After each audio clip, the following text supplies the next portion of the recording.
Okay, good morning. I am Dr. Ritika Singh, Senior Resident in the Department of Psychiatry. So today's lecture is about developmental psychology. Yesterday we learned about psychiatric aspect of our field. Today we'll be seeing the psychology aspect of our field, and especially the developmental psychology of childhood periods and what are the different theories given by different scientists. All right. So we'll be covering it under the following heading: introduction, goals of developmental psychology, what are the principles of childhood development, theories of childhood development, application, then conclusion and references. So at the end of the lecture, you should be able to understand how a child develops, whether it is physical development, mental development, emotional development, and what are the different stages of development, and why learning these development is important for us. All right. So, what do you understand by developmental psychology? It is the scientific study of systematic psychological changes which occurs throughout the life. It's not that development is going to occur only during the childhood phase. It will occur in adolescence phase, it will occur in adulthood, also in geriatric people. So, importance of childhood is that it is the building block. The foundation of development is laid in the childhood period.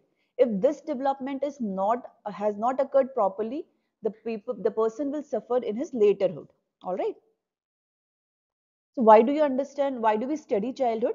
You have to understand different milestones. Milestones are particular aspects of growth and development which a child acquire in particular frame of age. For example, you might all of you might have seen an infant. छोटा बच्चा हर किसी ने देखा होगा. So you will see how he develops. He might learn to hold his head first. Then there will come a time when he'll start to speak or coo the word. Then he might learn to sit properly, then to stand properly, then to walk. So these are the phases of development which occur in child. So that is why you should be able to understand that these certain milestones are important. And you can also make out if a child is not developing properly. कुछ बच्चे बहुत slow हो जाते हैं, आप कहते हो ये अभी तक चलना नहीं सीखा. So you can make out whether he might learn how to walk in a later stage, or he might not learn only. Okay, so these are the things which you can see when you know about the developmental psychology. You understand that developmental delays can be addressed, and you can help these delays. Understanding can help you in aiding education and parenting styles. So what are the stages of childhood development? We will divide childhood period into three stages. Infancy, which is 0 to 1 year, early childhood 2 to 6 year or after 1 year, and middle childhood 6 to 11 to 12 years. All right. After that, your adolescent age starts, which we will be covering in later lectures. So when we talk about infancy, here you will see when a child is newborn, and when he gains the age of 1 year, you will see how rapidly he learns things, how rapidly you can see the changes in his attitude, his in body functions, rapid physical growth, sensory motor exploration, and he learns to form an attachment, especially with the caregiver, that is the mother. Then early childhood, you will see the child starts to blabber words, then start forming a meaningful word, and then later on giving a full meaningful sentences.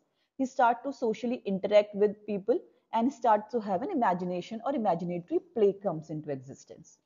Then in middle childhood, that is your school going age, where the logical thinking, academic growth, extracurricular activities, including whether it is drama or sports, child's participation in these activities increases.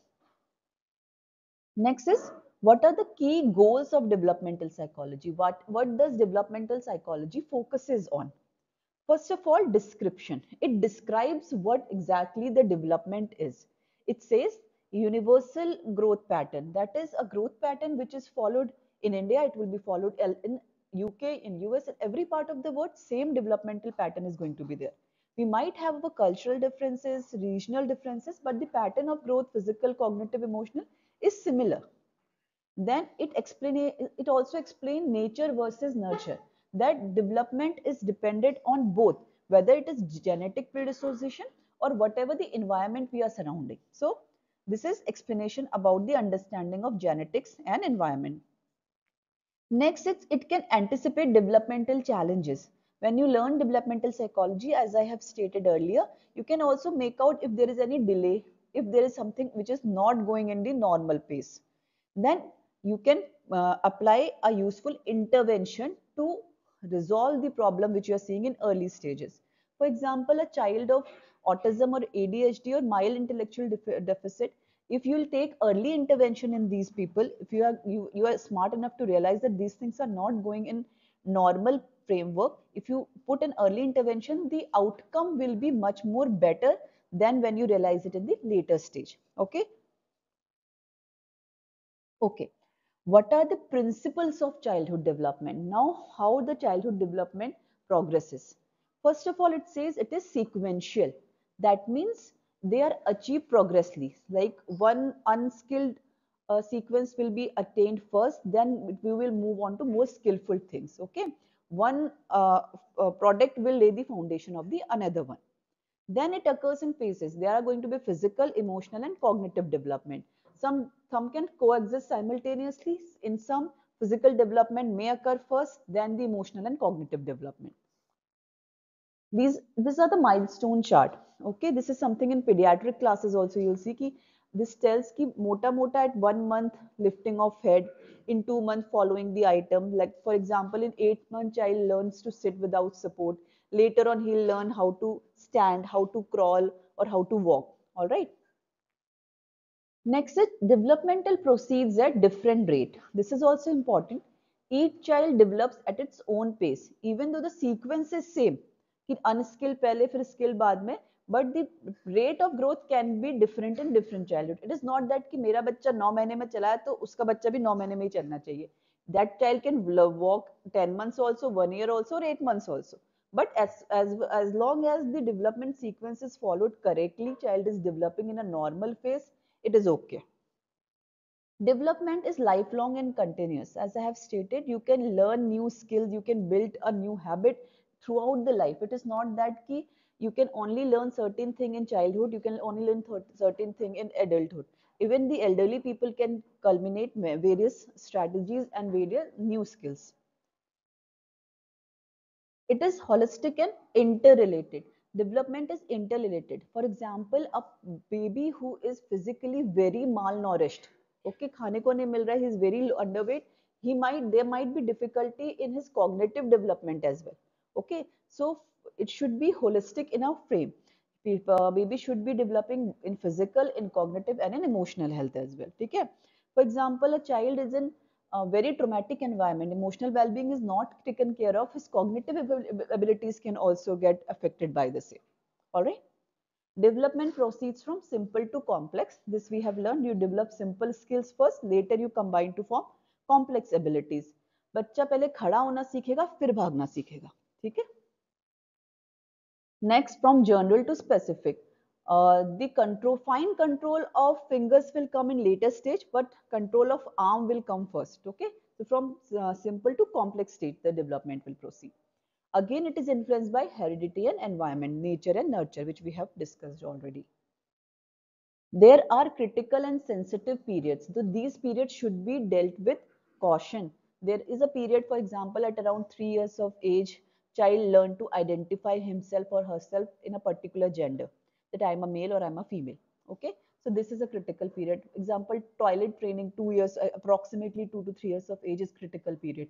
So these periods should be addressed properly. And it is culturally related. There are certain cultural aspects in everywhere which are to be incorporated in the development of child. Okay. Till here we have learned something basics about the psychology of development. Clear? It is clear to you? Now we'll see what are the different theories of childhood development. All right. So there are several scientists who have given their theories. These theories are good in the fact that they have covered all the aspects. Some are psychosexual, some are psychosocial, some can be cognitive, some can be emotional or learning, some can be socially more correlatable. So we'll see one by one. First of all, we'll see Freud's psychosexual theory. Whenever we talk about psychiatry or psychology, name of Sigmund Freud is something which is always going to occur. He is the father of everything, okay, when we talk about psychiatry and psychology. So what he said, he divided the age group into different stages and said that every stage, in every stage, one particular organ is involved, and those there are certain underlying unconscious motives in every state, which when resolved properly will be very fruitful in our growth and development. So he decided the stage according to the age group. So he said there is an oral stage for about 0 to 1.5 years of age. अगर आप भी देखेंगे तो when a child is very small, he always puts everything in his mouth. Okay, the organ of gratification is mouth for the child. He will chew, he'll bite, he'll suck his thumb. कुछ भी जमीन में पड़ा होगा उसको उठा के मुंह में डाल देगा. So sucking, biting, chewing, this is the focus of the child when he's in oral stage. Okay. Key activities are feeding and weaning. Child learn to you learn to feed the child and wean the child. So if a child is crying when he is hungry, mother will come feed the child. Child is happy, he can trust his mother that whenever I will be hungry or in an uncomfortable environment, my mother will come. So what does child learn? He learns to develop trust and comfort in this stage. Okay, if this stage is not dealt properly, or if there is overindulgence in oral habit, so the traits like smoking, alcohol dependence, certain substance use are found in later stages of adulthood. And certain narcissistic traits and envy and jealousy can also be seen. All right. So like this only he divided another, that is anal stage 1, 2, 3. ठीक है, यहाँ पे the control over anal ability like toilet training का role यहाँ पे आता है. Okay, so what does child learn? He learn to be independent and autonomous. Okay, I can deal certain thing independently of my own will. This is something I am learning in this stage. If this stage is dealt properly, child will be uh, growing in a orderly fashion. But if the anal retention, and there are two words, anal retention and anal expulsion. If anal retention is too much, then child will be very messy, very defiant and rate. There will be lack of tidiness. But if it is too much, OCD के trait आ जाएंगे, एकदम orderly करना है सब चीजें. I want things to be done in particular trait. Okay, stubborn, orderliness will come into play. All right. So next is your phallic stage. Phallic stage where the child is little started becoming curious regarding his genital organ. Okay. Now there are certain terms given by Freud. One is Oedipus complex, another is Electra complex. What happens in Oedipus complex? There is difficulty in identification with the same sex parent. Like boy cannot identify very well with his father. He'll have a good relationship with mother, but he'll see his father as a threat. So he'll be envious of his father. Similarly, for a female, she will be more attached to his father and will consider her mother as a threat to her, or she will be envious. But as soon as this stage progresses, these traits are being resolved and they identify and develop a very good healthy relationship with their parents of the same sex. So what do you understand? If this problem is not going to be dealt properly, so sexual orientation problems can occur in later stages of life. So this is how the Freud said that there are certain unconscious motives laid in our childhood which are responsible for certain personality or pathological trait which we see in our adulthood. Okay, he said if our childhood is not being dealt properly, there are definitely the chances which we are going to face in adulthood, and which is somehow true. So objective is identification with same-sex parents, foundation for gender identity, mastering over internal processes and impulses. Pathological trait, sexual identity issue, relationship issues, low self-esteem and over-sexualization. Next is latent phase or school-going phase. Now in this phase, the sexual feelings are dormant, but maturation of ego and superego come into frame. When we talk about ego and superego, please understand it is totally different from what you say in layman term. Ego is something which balances your primal desires with that of very moral compass. And superego is something who is morally very correct. For example, एक cake का piece रखा हुआ है. Your superego will say it is wrong to eat, I'll not eat, I'll never eat it. But your ego will say, okay, let me balance it. I'll do my homework, I'll do my different chores, and then I am entitled to eat that cake ka piece.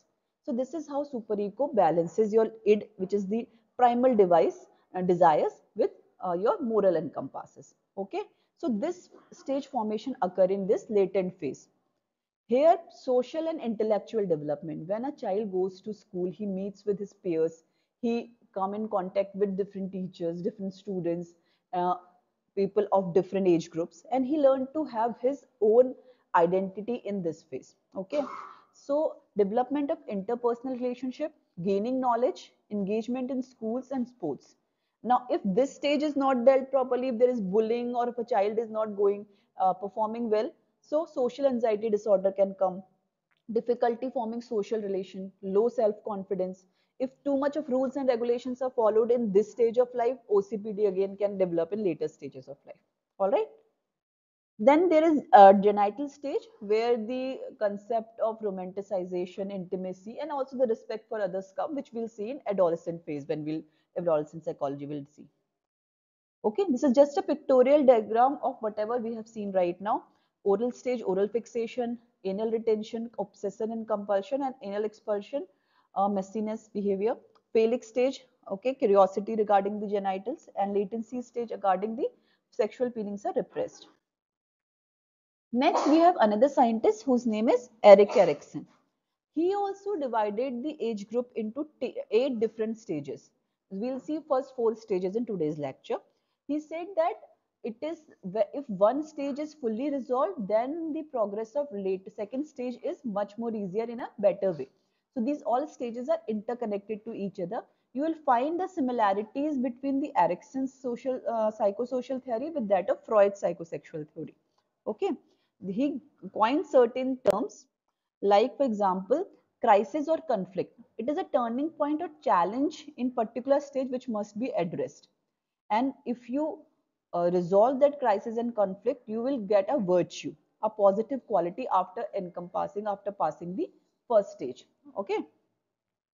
So these are the 8 stages. We'll see the first 4 stages, that is trust versus mistrust, autonomy versus shame and doubt, initiative versus guilt, industry versus inferiority. So again, childhood infancy period 0 to 1 year, like that was in Freud, trust versus mistrust. Okay, child learned to trust the caregiver and mother. Okay, his question is, can I trust the worst? And when he learns to trust the world, he learned to trust the caregiver. The virtue he receives is hope. He hopes to do something good in his life, and he is hopeful regarding the world and the future. Okay, if it is not um, dealt properly, there are the symptoms of fear, insecurity, mistrust, and in clinical features you can see attachment disorder or generalized anxiety disorders. Next is again autonomy versus shame and doubt. 0 to 1 here, again developing independence, that I said ki anal expulsion wala phase in Freud psychosexual theory. Can I do things myself or can I rely on other? When child is learn to be autonomous, when he learns to do things of his own, what virtue he receives? He receives will. I have a willpower to do something good in my life. Okay, if it is not dealt properly, there will be over dependence on other. Feeling of shame and guilt will come, that I won't be able to do properly. Clinical relevance, again OCD or low self-esteem can develop in later life. Third is your initiative versus guilt. Preschool age, as the name suggests, child learn to initiate, he learns to explore new thing. कोई भी खिलौना देखा उसे खोल के देखने की मन करता है कि इसमें क्या नया चीज है. कोई पेंसिल देखा, स्केच कलर देखा, अच्छा ये कौन सा कलर है, मैं कलर करके देखता हूँ. So when these things are dealt properly, child find a purpose in life. Okay, my purpose is to complete this work. My purpose is to do this thing in a particular way, and as such, this is applicable in later stages of life. But if there is too much indulgence of parents, or if there is too much, you cannot start this of your own. You cannot do this. So excess guilt will be there. Patient won't be sorry. Child cannot make a independent decision of himself. Okay, so inhibited behavior and difficulty asserting oneself can be seen in later stages of life. Fine. Last we'll see today is industry versus inferiority. That is again the school going age. Here learning skills, work, cooperation, how do we interact with each other, this thing comes into play. So virtue is child become competent. He is competing with other people of the same age group. He is competing with might be elderly or small people as well. He is coming in contact with a whole new world. So he become competent to face the new world and challenges in his life. Okay, if it is not dealt properly, again inferiority, low of confidence, and academic underachievement and social withdrawal can be seen. So these are the psychosocial theory of Erikson, which we'll see in today's lecture. After psychosocial and psychosexual theory, cognitive development. So there was a scientist called Jean Piaget. He said that cognitive development also occur in ages, in particular time frame. Okay, he focuses on how child acquire knowledge and how their thinking process changes over time. Okay, how do you understand? We'll see it. He divided the age again into certain stages, and certain milestones are achieved in each age. Okay, for example, 0 to 2 year is sensory motor stage. Here, most of the things are dealt in actions rather than words. Okay, language utna nahi develop hai, but by pointing out and developing action, child can learn things. The milestone achieved is object permanence. What is meant by this? So when you'll see a child is very small, if he's following, if you'll give him a toy, he'll show him a toy. जब तक toy सामने है, तब तक वो है. Once you take away the toy, it doesn't matter to child. According to him, once it is out of sight, it is not even existent. But slowly and gradually, when the child grow up and develop, he gather this concept that even if the thing is not in front of my eye, it is still present. It might be somewhere else. For example, mother नहीं दिख रही तो कहीं और होगी, मेरे आंखों के सामने नहीं है, लेकिन कहीं ना कहीं तो होगी. But when he was very small, it doesn't matter to him. Mummy सामने तो है, नहीं है तो नहीं है, ठीक है? So this is something. After this stage, object permanence comes into play. Then is pre-operational stage. यहाँ पे language development starts. Child learn to communicate himself, maybe in one or two blabbering word, maybe in one or two sentences. Okay, and also learns to pretend play. You might see there are child who are engaged in their own play groups. Okay, you don't. They might sometimes not need anyone. एक toy पकड़ के खुद ही खेलते रहेंगे, एक चिड़िया पकड़ के खुद ही उड़ाते रहेंगे. So this pretend play also comes into play. Then is concrete operation. यहाँ पे conservation task. Okay, some raw task, maybe joining the puzzles, maybe solving a problem of small problems of their own. This concrete operational stage come. Then is formal operation, where the scientific reasoning, abstract reasoning, hypothetical thinking, like if I'll do this, then that can occur. So these are the stages of Jean Piaget. Sensory motor, birth to two, understand world through senses and action. Pre-operation through language and mental images. Concrete logical thinking category, and hypothetical and scientific thinking comes in formal operation. Okay, this is just a pictorial representation of what we have seen. Then there was another scientist called Bowlby who gave attachment theory. Okay, attachment is something a child learns from the very young age. If there is a secure and a good and a confidential, confidential attachment of a child and a caregiver, this lays a foundation for a healthy life and future as well. How early relationship between infant and caregiver shapes emotion and social development. It is innate biological driven need that ensures survival by keeping the child close to their caregiver. So there are three things you should know. There is secure base, internal working model, and critical period. Please don't talk there. Secure base, the caregiver provides a sense of security, allowing the child to explore the world confidently. Then internal working model, early attachment shape future relationship and emotional responses. And of course, these 2 years are very critical for forming a healthy attachment, which is going to lay foundation for attachment style in future as well. Strong early attachment lead to better social emotional well-being of a child. So these are the types of attachment style. There is secure attachment style, where healthy balance of independence and relying on others is there. You can do things independently also, and you can trust others also. This is something secure attachment style. Then there is anxious attachment style. Overwhelming fear of being alone. You want someone to be with you. I cannot do anything of my own. Okay?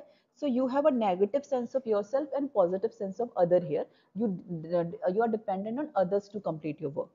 Then this is disorganized attachment, guys. Everything is negative. I cannot do things of my own. I cannot do things with people as well. Okay? Finding it hard to maintain relationship, finding yourself freeze and dissociate often, feel unworthy and helpless. Then there is avoidant attachment style. You see yourself positively. I can do things of my own, but I don't want anyone else. You try to stay alone. You push away other people. So these are the types of attachment style which was given. Next is socio-cultural theory. Okay, Vygotsky socio-cultural theory. Unlike Piaget, who developed each and every stage independently for a child कि particular age में ये होता है, particular age में ये होता है, Vygotsky says that language, thought, culture, they all have the important aspects in the development of child. The development of a child is not independently dependent on child itself, but the surrounding which he is associated with. So he said cultural, social interaction and language play an important part in child development and learning. So he said cognitive development occurs through social interaction. Learning is mediated by interaction with more experienced individual. So MKO is more knowledgeable other. For example, teacher and parents of a child might know something much more than what child can knows of himself. They help the child to grow better and child can also idealize them as their role model. Okay, मेरे पापा ऐसा काम करते हैं तो मैं भी ऐसे करूँगा. ठीक है, my father has a habit of waking up early in the morning. My mother have a habit of regularly exercising, so I am also going to learn this thing in my life. Then there is a zone of proximal development. Now there's a gap between what a child can do independently, what he can achieve by the help of knowledgeable other. For example, a child is very good in maths, so he can solve maths problem, but when his teacher guides him, he can crack an olympiad of maths. Okay, so this is what ki guidance की वजह से what overachievement can occur in child. The gap between a child can do independently and what they can achieve with guidance. Learning is most effective when tasks are within zone of proximal development. Next is scaffolding. Here the support is constantly provided, but gradually when the child can do things of his own independent, this scaffolding is gradually withdrawn from the child. Now you don't need a parent for you. For example, मुझे हर दिन school drop करने के लिए पापा जाते थे, but I can do it of my own now. So this is scaffolding is being withdrawn. Then he said there are certain cultural tools which we have seen: language, art and writing technology, digitalization of certain things. These are also helpful in cognitive development of a child. They help shape how child think and interact with the world. As we have seen, viewed language is a crucial development. Child learn, this is something called private speech, where child talk to themselves and guide their actions and problem solving. Sometimes you interpolate yourself. Okay, if this thing could happen in that particular manner, might be there's a solution of this problem. So this is how you talk to yourself. Okay, talking to yourself always doesn't mean कि वो psychologically गलत होगा. It could be guiding force as well. All right. Then we are moving on towards the last but not the least thing, learning theories. We have seen cognitive theory, we have seen social theory, we have seen psychosexual and psychosocial theory. Now learning theory. So there are certain scientists who said that development is a process of learning through the environment. Whatever the surroundings we have been surrounded by, whatever we see in our environment, we learn through it. These can be behaviorism, social learning and humanistic learning theory. So when we talk about behaviorism, two concepts yaad rakhne hain: classical conditioning and operant conditioning, something which you have seen in your 11th or 12th ka book as well. So classical conditioning is something which was given by the scientist Ian Pavlov. He said that organism learn to associate two stimuli leading to a conditioned response. कुछ question है? हाँ, तो please मुंह बंद करके देखिए ना. Okay, okay. It was first described by Russian physiologist Ivan Pavlov, who discovered the phenomena while studying digestive process in dogs. So what he said, he also gave you certain concept. Okay, so there are certain responses and there are certain stimuli. An unconditioned stimulus is something which is naturally it is going to produce a response. So in Pavlov's dog experiment, unconditioned stimulus is food. Okay, food will naturally make your mouth water or produce saliva. Okay, food which naturally causes salivation. An unconditioned response, the natural unlearned reaction. Okay, means food को देख के मुंह में water आना है, that is the unconditional response. Okay, which is naturally going to occur. Then you have something called conditioned stimuli. When you will pair this stimuli with an unconditioned stimuli, the response will come. Bell बजाने से मुंह में water नहीं आने वाला, saliva produce नहीं आने वाला होने वाला. But when you will pair the bell with food, the salivation will occur in mouth. All right. A previous neutral stimulus that after being paired with unconditioned stimulus triggers a response. Example, a bell that was previously neutral but becomes associated with food. Conditioned response, a learned response to the conditioned stimuli. Now your mouth has learned that well बनाने से भी saliva produce करना है. This is your conditioned response. So this is a pictorial representation of what we have just studied. Next is your operant conditioning. What is operant conditioning? It was given by Skinner. He said that there are certain things by adding or subtracting those things in life, a behavior can be modified. All right, such as reward or punishment. So he also gave certain key concept. First is reinforcement. Reinforcement is something which increases the likelihood of behavior. It could be of two types, positive and negative. What is positive reinforcement? So this is something which is very important in parenting style for a child. Okay, adding a pleasant stimuli to encourage a behavior. A child is doing his homework, you gave him a candy. For example, school में star चिपका देते हैं बच्चे की notebook में कि उसने अच्छा किया है. So this is like giving a reward. Even जो आपके ये रिहैब सेंटर्स होते हैं, सुबेरिटी अगर पेशेंट मेंटेन करता है तो उनको एक चिप मिलती है, 3 मंथ की सोबर चिप है, 1 ईयर की सोबर चिप है. This is also kind of positive reinforcement. Okay, negative reinforcement, if you want to encourage a behavior, you will remove something unpleasant. For example, आपको seat belt बांधना गाड़ी में compulsory करना है, तो एक जो अनप्लेजेंट सी बीप बीप बीप नॉइज बजती रहती है, जैसे आपने सीट बेल्ट बांधा वो वॉइस बंद हो गई. तो this is negative reinforcement. Okay, there ये जो चीजें पढ़ रहे हैं ना, इनका प्रैक्टिकल एप्लीकेशन है लाइफ में, तभी आप लोग पढ़ रहे हो. ठीक है ना, आप अपनी लाइफ में रोज जगह देखोगे बट पता नहीं होता है कि ये सब चीजें साइकोलॉजिकली ड्रिवन है. Alright, next is punishment. Punishment is something which will decrease the likelihood of doing something. ठीक है, positive punishment, you will add a unpleasant stimulus. For example, बच्चे ने एप्रन नहीं पहना, फाइन कर दिया. ठीक है, और या फिर स्पीड बहुत ज्यादा बढ़ी थी तो फाइन कर दिया, तो गाड़ी की स्पीड अब कम हो जाएगी. Okay, negative punishment is something which you remove a pleasant stimulus to decrease the behavior. Suppose you told your child to finish your homework, he is refusing to do it. So what you will do, you will say कि you will get no play hour. आज आप खेलने नहीं जाओगे, आज आपको TV देखने को भी नहीं मिलेगा. So something which he likes has been taken away from that person. So this also acts as a negative punishment. Extinction is gradual weakening of a behavior when reinforcement is removed. Okay, example, child stop doing homework if no praise is given to him. Shaping is gradual reinforcing closer approximation of desired behavior. Suppose you're training a dog, you want the dog to roll over, you will start by, you learn how to stand, you learn how to walk, you learn how to slide one side, then second side, then you will teach him to roll over in a complete direction. All right. These are the 4 quadrant of operant conditioning. Now we have come to the social learning. So there was a scientist called Albert Bandura who suggests that certain behaviors and attitudes and emotional reaction are learned by observing and imitating the others. It emphasizes the importance of modeling, reinforcement, and cognitive processes in learning. At the back, okay, he said there again, he also gave certain key concepts. Observational learning. This occurs by watching others and imitating their behavior. A child learns aggression by observing a violent behavior in parents. उसने देखा hitting is normal in my family, so he'll go and hit his classmate also. Okay. Imitation. The individual copies observed behavior and then, especially if the model is admired or of higher authority.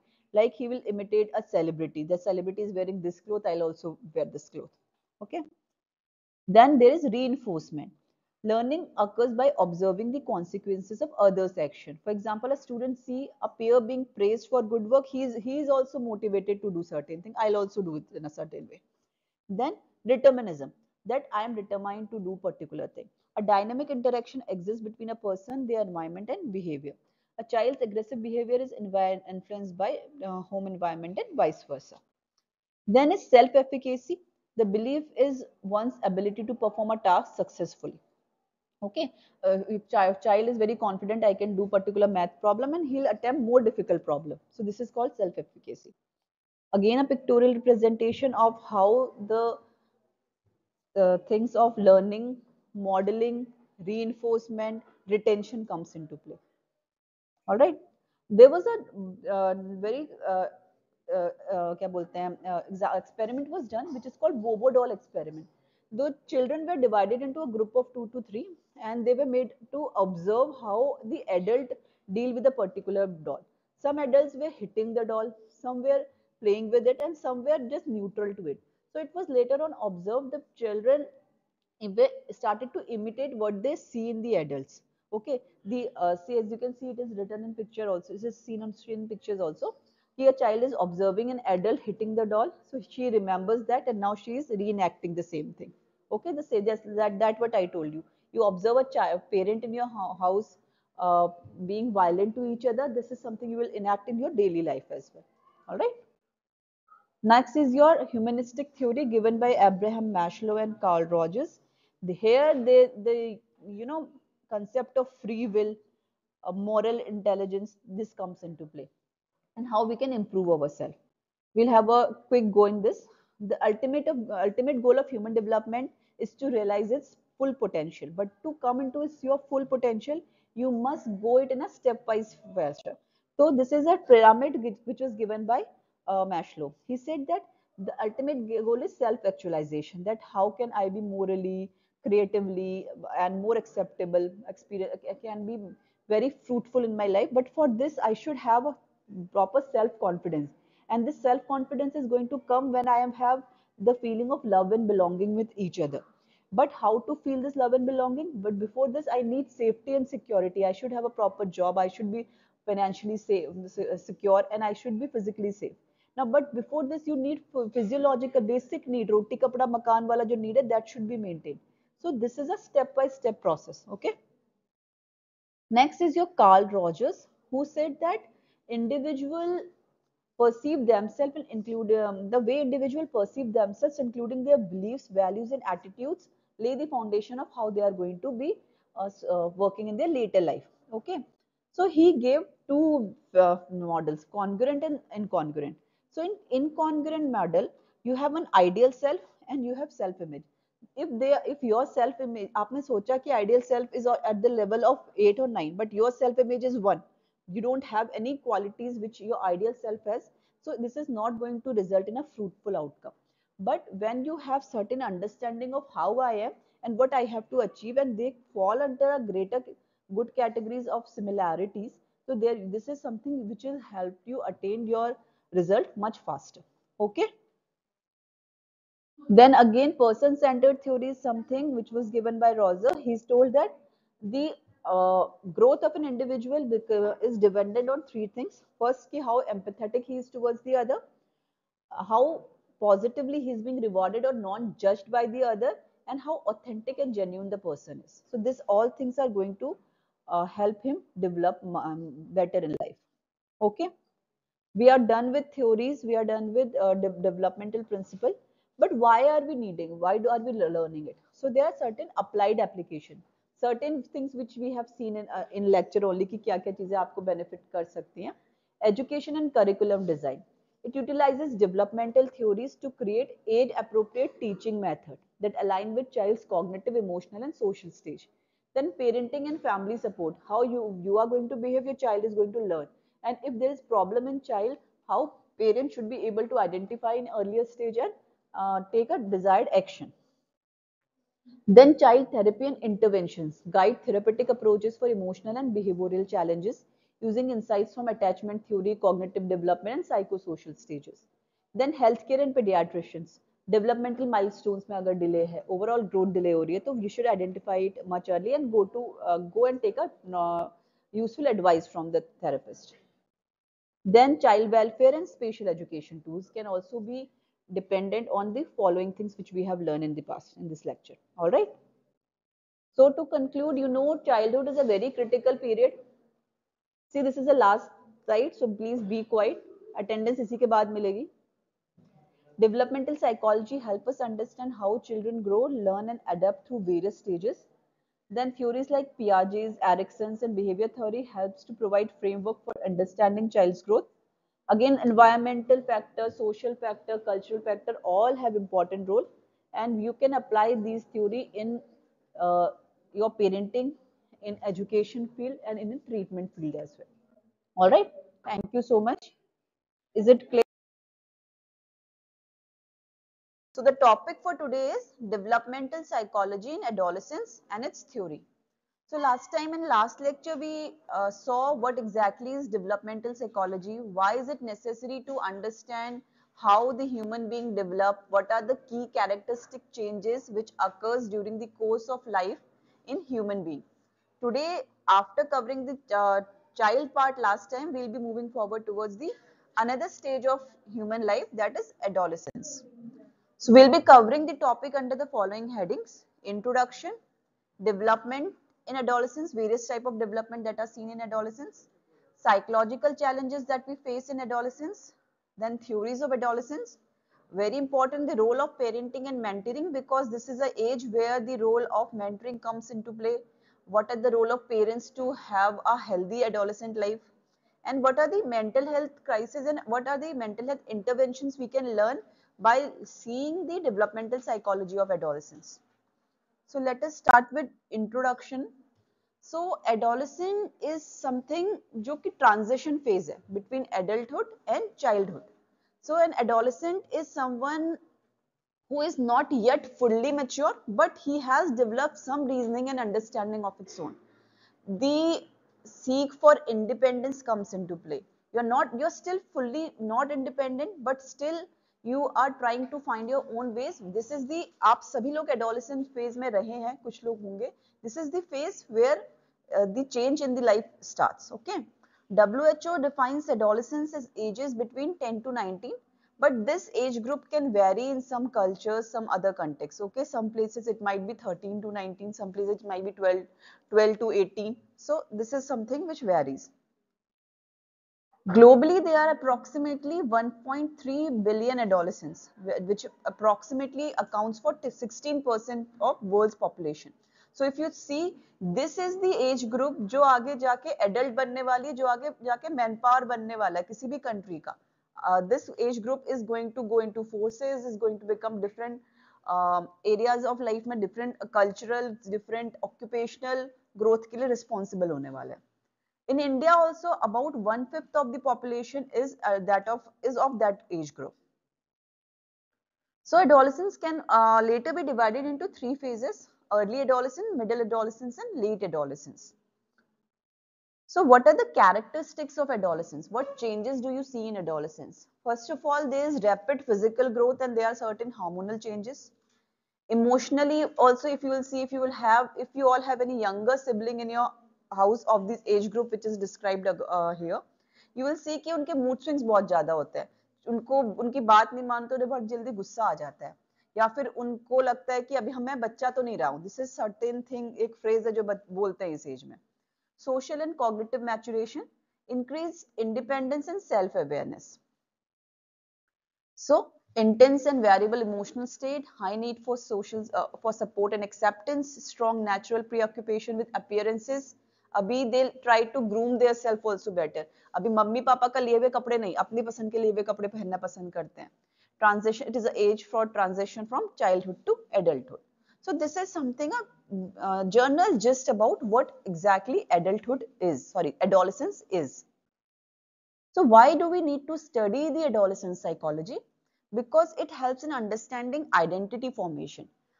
There is a phase in this particular part of life where the identity crisis about what am I, who am I comes into play.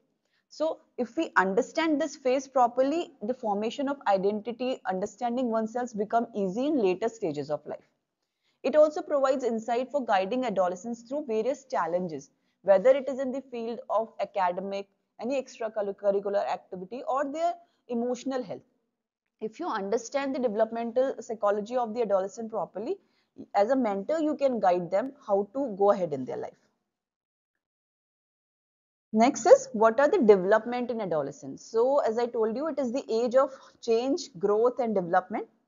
Physical development, cognitive development, emotional development, social development and important educational and vocational development comes into the play.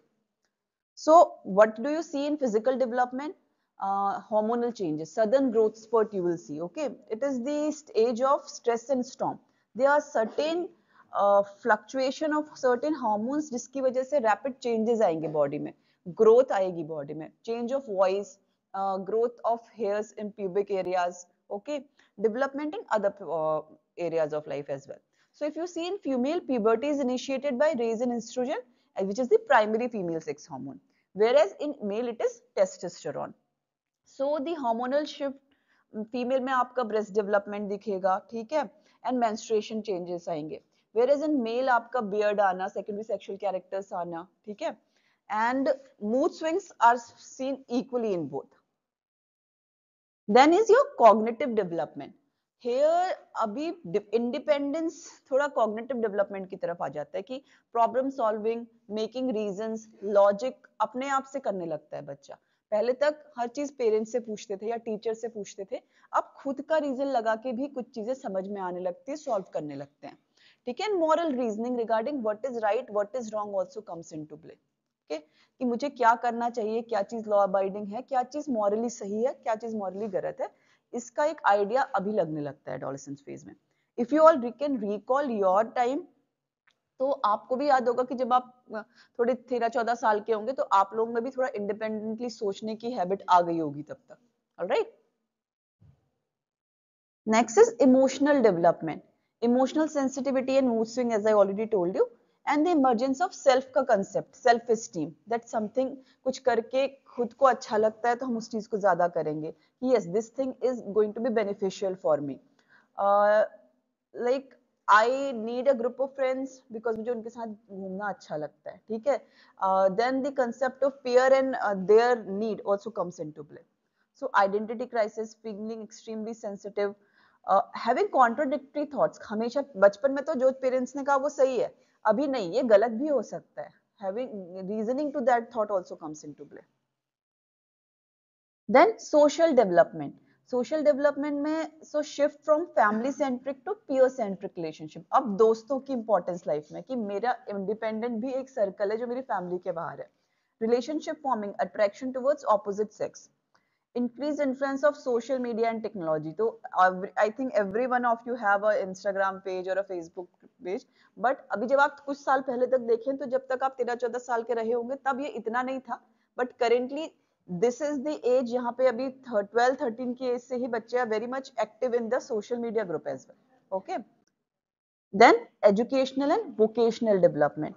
Focus on subject that may shape their future education and career path. तो 10th के बाद की 11th में क्या subject लेने हैं, मुझे maths की स्ट्रीम में जाना है, मुझे बायोलॉजी की स्ट्रीम में जाना है, और I want to pursue something in what we call commerce और आर्ट्स की स्ट्रीम में जाना है. सो दिस इज समथिंग, यहाँ से रीजनिंग एंड लॉजिक शुरू हो जाता है. Then career exploitation and guidance. Learning about अगर एक स्ट्रीम में कितने करियर फील्ड्स हो सकते हैं. Exploring various career jobs through part-time jobs, internship, vocational training with guidance from counselors and family. All right. Then you have influence of socio-economic and social factors. क्या होता है, अगर family dynamics अच्छी नहीं होगी इस particular time period में नहीं मिली तो जो proper emotional और cognitive development है that will be affected. Okay. आप किस लोगों के साथ ऊपर अच्छे से उठ बैठ रहे हो. If your peer pressure is something who are involved in say anti-social activities, who are involved in consumption of drugs and everything, तो आप adolescent जो चाहे वो है वो भी उसी फेज की तरफ बढ़ जाएगा. So that is why it is called a very critical age, because यहाँ पे दोस्त चुनना भी important बन जाता है. Because maturity अभी adult level की नहीं आई है कि what is right and what is wrong for me, and this is a career forming stage. So कभी आप लोगों को पेरेंट्स बोलते भी होंगे कि कैसे लोगों के साथ दोस्ती कर रहे हो, कहाँ जा रहे हो, थोड़ा ध्यान रखते हैं, because they are also bit scared कि you might not get out of the way for the same. Family expectation, peer influences, and socio-economic status play a significant role in shaping educational and vocational decisions, affecting access to opportunities and career aspiration. Yes, of course, कि socio-economic status अगर नहीं उतना level का है कि किसी बच्चे को किसी पर्टिकुलर यूनिवर्सिटी या कॉलेज में एडमिशन नहीं मिल पा रहा है बिकॉज फीस नहीं पे कर पा रहे हो, तो that is also some that thing can also affect the growth of individual. So after getting a small gist about, थोड़ा बहुत समझ में आया adolescence में क्या क्या होता है, what is adolescence, क्या challenges face करते हैं. So now let us move to psychological challenges adolescent life में क्या क्या होते हैं. सबसे पहले I told you कि identity crisis, कि now you are not a child, you are not an adult, but you are somewhere in between. You don't know in which phase you are going to go. The questions about who am I, what am I doing in this world, what are the values which I should follow, what is right, what is wrong, and what the place I hold in this world. Because currently you are not that established, whether you're talking financially, whether you're talking academically or professionally. This is the age of formation, not establishment currently, but yes. So these questions are going to come into the person's mind. And if this stage is resolved properly with the help of parental and counselors, then the foundation for successful career is laid. Next is academic and career pressure कि you have to balance everything कि पढ़ाई भी करनी है, extra curricular activities में भी participate करना है, दोस्तों के साथ भी थोड़ा टाइम स्पेंड करना है, आगे का करियर क्या होगा उसके लिए सोचना है कि अगर मेरे को इस कॉलेज में जाना है, इसकी फीस स्ट्रक्चर क्या है, ये कैसे मैनेजेस होंगे. तो these are the things which comes into play. Okay, अभी इंडिया में तो नहीं, बाहर की कंट्रीज में स्कॉलरशिप और इन सब का, इंडिया में भी कुछ जगह आप लोगों के वहां पे भी, हमारे कॉलेज में भी होगा, बट वहां पे स्कॉलरशिप्स और आपके ग्रेड स्कूल में कैसे, उससे आपको कैसे यूनिवर्सिटी में एडमिशन मिलेगा. They start working part time with in the high school part only of their self. ठीक है. Then of course peer pressure and risk taking. So substance abuse is something which should be very much thought about, because this is the age जब एक try करने की as होती है कि हमको ट्राई करके तो देखना है, हम सिर्फ ट्राई करेंगे. तो वो ट्रायल कब हैबिट में बन जाता है, बदल जाता है, यू डोंट रियलाइज. ठीक है, सब लोग स्मोक कर रहे हैं, सब कूल दिख रहे हैं, मुझे भी कूल दिखना है. ऑलराइट. देन रिस्की बिहेवियर, बहुत तेज बाइक चलानी बिकॉज सब दोस्त चला रहे हैं.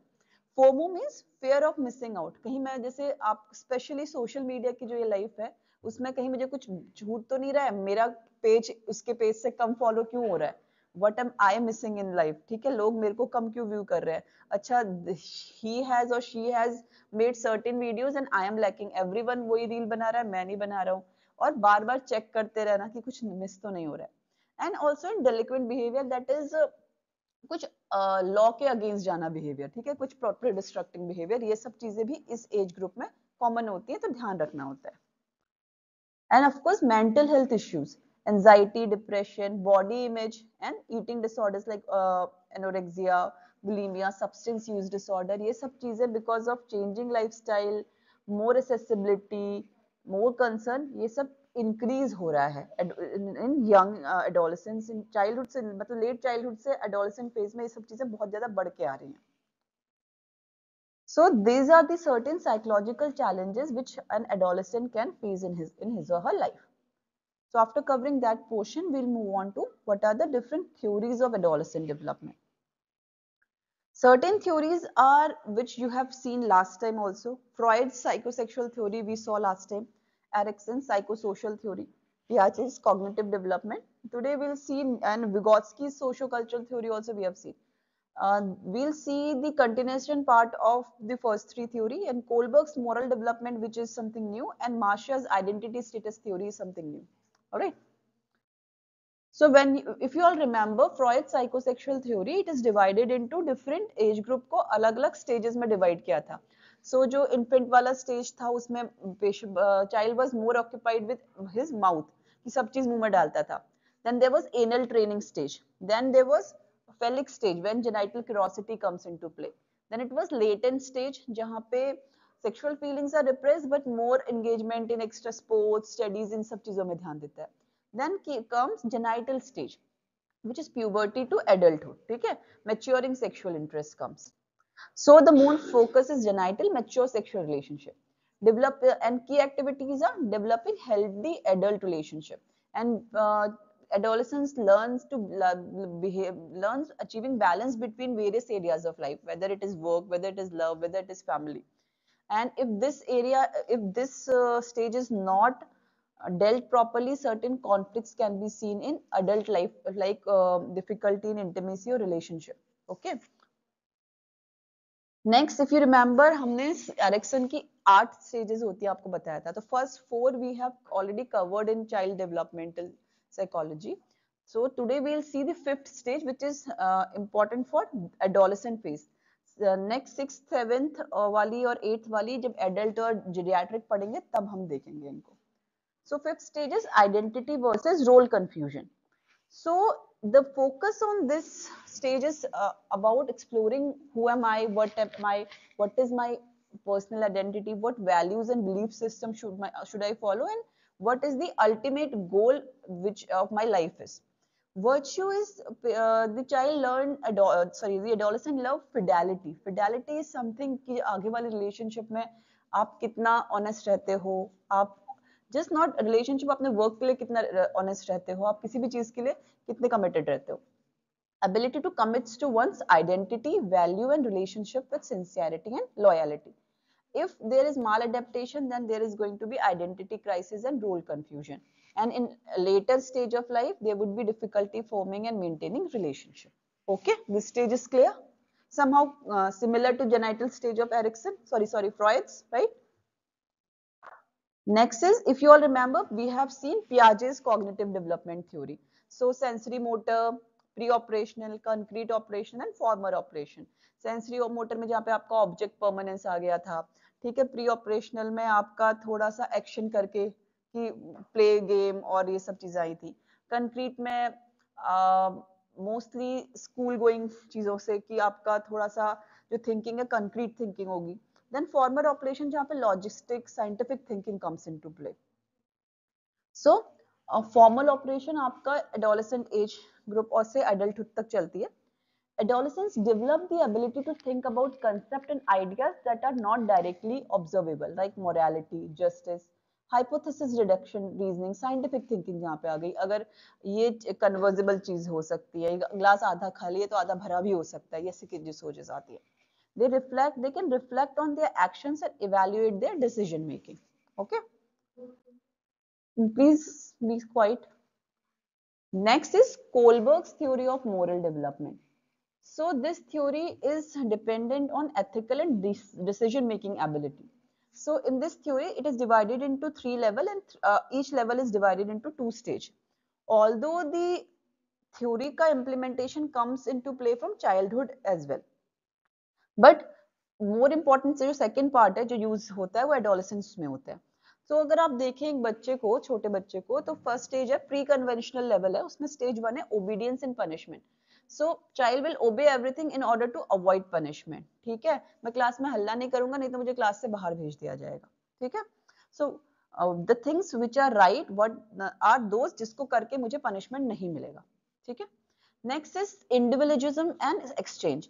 यहाँ पे morality is guided by self interest and reciprocal benefit. That means मैं आपको अपनी नोटबुक दूंगा क्योंकि आप मुझे अपनी पेन दोगे लिखने के लिए. सो यहाँ पे सेल्फ एक्सचेंज बेनिफिट है. मैं अच्छा काम कर रहा हूँ तो उसके एक्सचेंज में मुझे और अच्छा काम करने को मिल रहा है. सेकेंड इज योर कन्वेंशनल, जो कि टिपिकली एडोलेसेंट लेवल में देखने को मिलती है. So stage 3 is good interpersonal relationship. So there the actions are judged by intention and making relationships. यानी कि good boy good girl वाला. ठीक है, कि I will act kind because this is something good. I'll sit silently in class. I'll do my homework because this will make me look good. All right. Next stage 4 है जहाँ से थोड़ी सी reasoning understanding और जाती है, वो है maintaining social order, following laws and following whatever is legally right. I will not speed up my bike or a car because इससे मुझे ये लीगली गलत हो जाएगा. एक स्पीड लिमिट होती है, हमें इतने में ही गाड़ी चलानी है. ठीक है, laws and maintaining social order for greater good.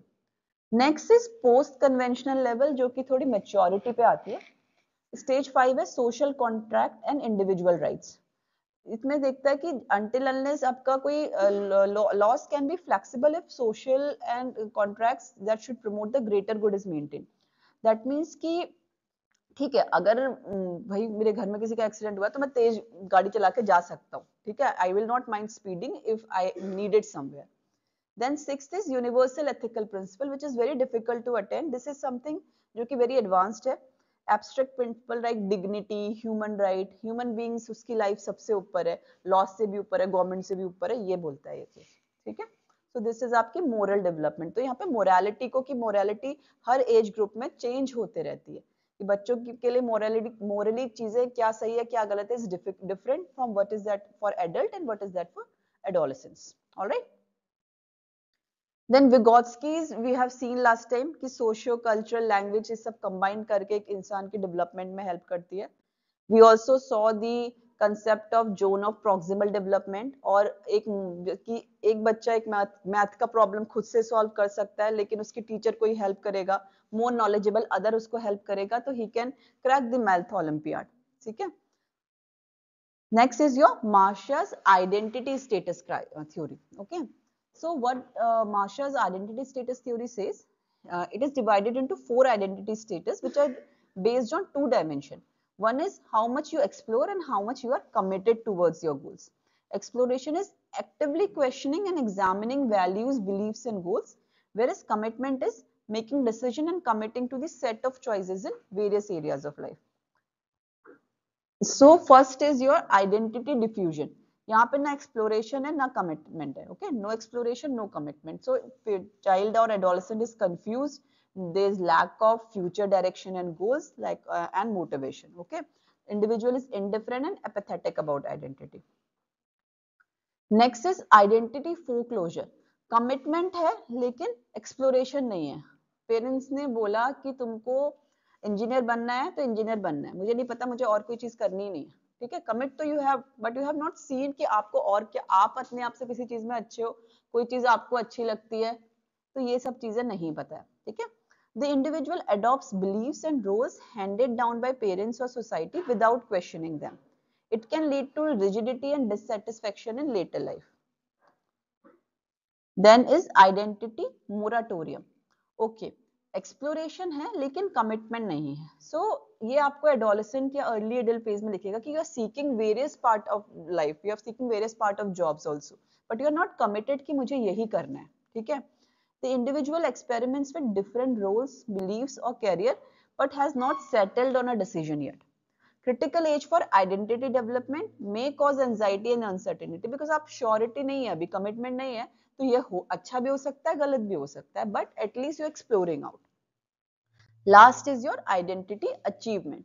Exploration followed by commitment. आपने एक्सप्लोर किया, फिर ये सब चूज करके आपने सोचा कि हाँ ठीक है, मुझे मेरे लिए सबसे सही है कि मैं एक स्कूल में प्रोफेसर बन जाता हूँ और एक कॉलेज में प्रोफेसर बन जाता हूँ. आपने सब सारे फील्ड वो करे और फिर आपने उस जॉब के लिए अप्लाई किया, आपको वो जॉब अच्छी भी लगी और आप अच्छा मेंटेन कर रहे हो, तो एक्सप्लोरेशन भी आ गया. Now you are committed, you are doing your good in that work. Okay, has resolved identity crisis and made informed choice about their values and roles, leads to a stable sense of self and confidence. So if you see, identity achievement में आपका exploration भी high है, commitment भी high है. Identity moratorium में commitment low है लेकिन exploration high है, whereas identity foreclosure में आपका commitment बहुत है लेकिन कुछ explore नहीं किया, और identity diffusion में ना commitment है ना exploration. Okay, so these are certain theories of adolescence development. So after learning about all the theories, if you are aware of कि ये theories आपकी psychology में कितनी help करती है, तो a parent and a mentor can resolve many of the problems which are faced by adolescents. So what are the roles of parenting and mentoring? एक तो कि parents they provide emotional, social and financial stability to the child, okay, to the adolescent. Adolescent is yet not a mature adult. Adolescent is not someone who is fully independent. So all these, एक तो social security होती है, एक emotional security होती है, वो family से, parents से मिलती है. ठीक है, What do you mean by effective parenting? बहुत टाइप की पेरेंटिंग होती है. कुछ पेरेंट्स हमेशा पनिश करना पसंद करते हैं, this is called punitive parenting, which is not going to help. ठीक है, एक होती है अथॉरिटेटिंग, जिसमें हमेशा अथॉरिटी चलाता है, जो मैंने कहा है वही सही है, वो भी इतनी अच्छी नहीं होती है. तो पेरेंटिंग इज समथिंग जहां पे आपकी क्लियर बाउंड्रीज हो. ठीक है, और लेकिन इंडिपेंडेंस भी मिले बच्चे को खुद से एक्सप्लोर करने के लिए. ठीक है, आप ध्यान रखो लेकिन टोको नहीं बच्चों को. ठीक है, this is what is effective parenting. A healthy parent adolescent relationship foster open communication. Parenting should be such that कि बच्चे को करके दिन कोई बाहर प्रॉब्लम हो रही है, आउटसाइड वर्ल्ड में प्रॉब्लम हो रही है, वो आपसे राय लेने के लिए आ सके, लेकिन ऐसा ना हो कि आपसे डरे, और ऐसा भी ना हो कि आपको कुछ समझे भी ना. ठीक है, सो आपकी राय आप उसको कैसे एक्सप्लेन करते हो, but this thing is going to come अगर आप बचपन से बच्चे को किस डायरेक्शन में डाल रहे हो. Alright, Parents serve as a primary role model, shaping their child's value, behavior, and attitude. Again, career counseling, helping them explore the different areas of life is जहाँ पे mentor का या teacher का role आ जाता है. in guiding adolescents through educational and career decisions, offering advice, resources, and opportunities for exploration and self-discovery. Okay. Then adolescent psychology आपको with various mental health interventions के लिए भी help करती है. If you know कि psychology, normal psychology क्या है, you can see the pattern जो थोड़ा abnormal हो रहा है adolescence में. So उसके लिए आप क्या various mental health interventions use कर सकते हो. ठीक है. So first of all, understanding normal versus abnormal development.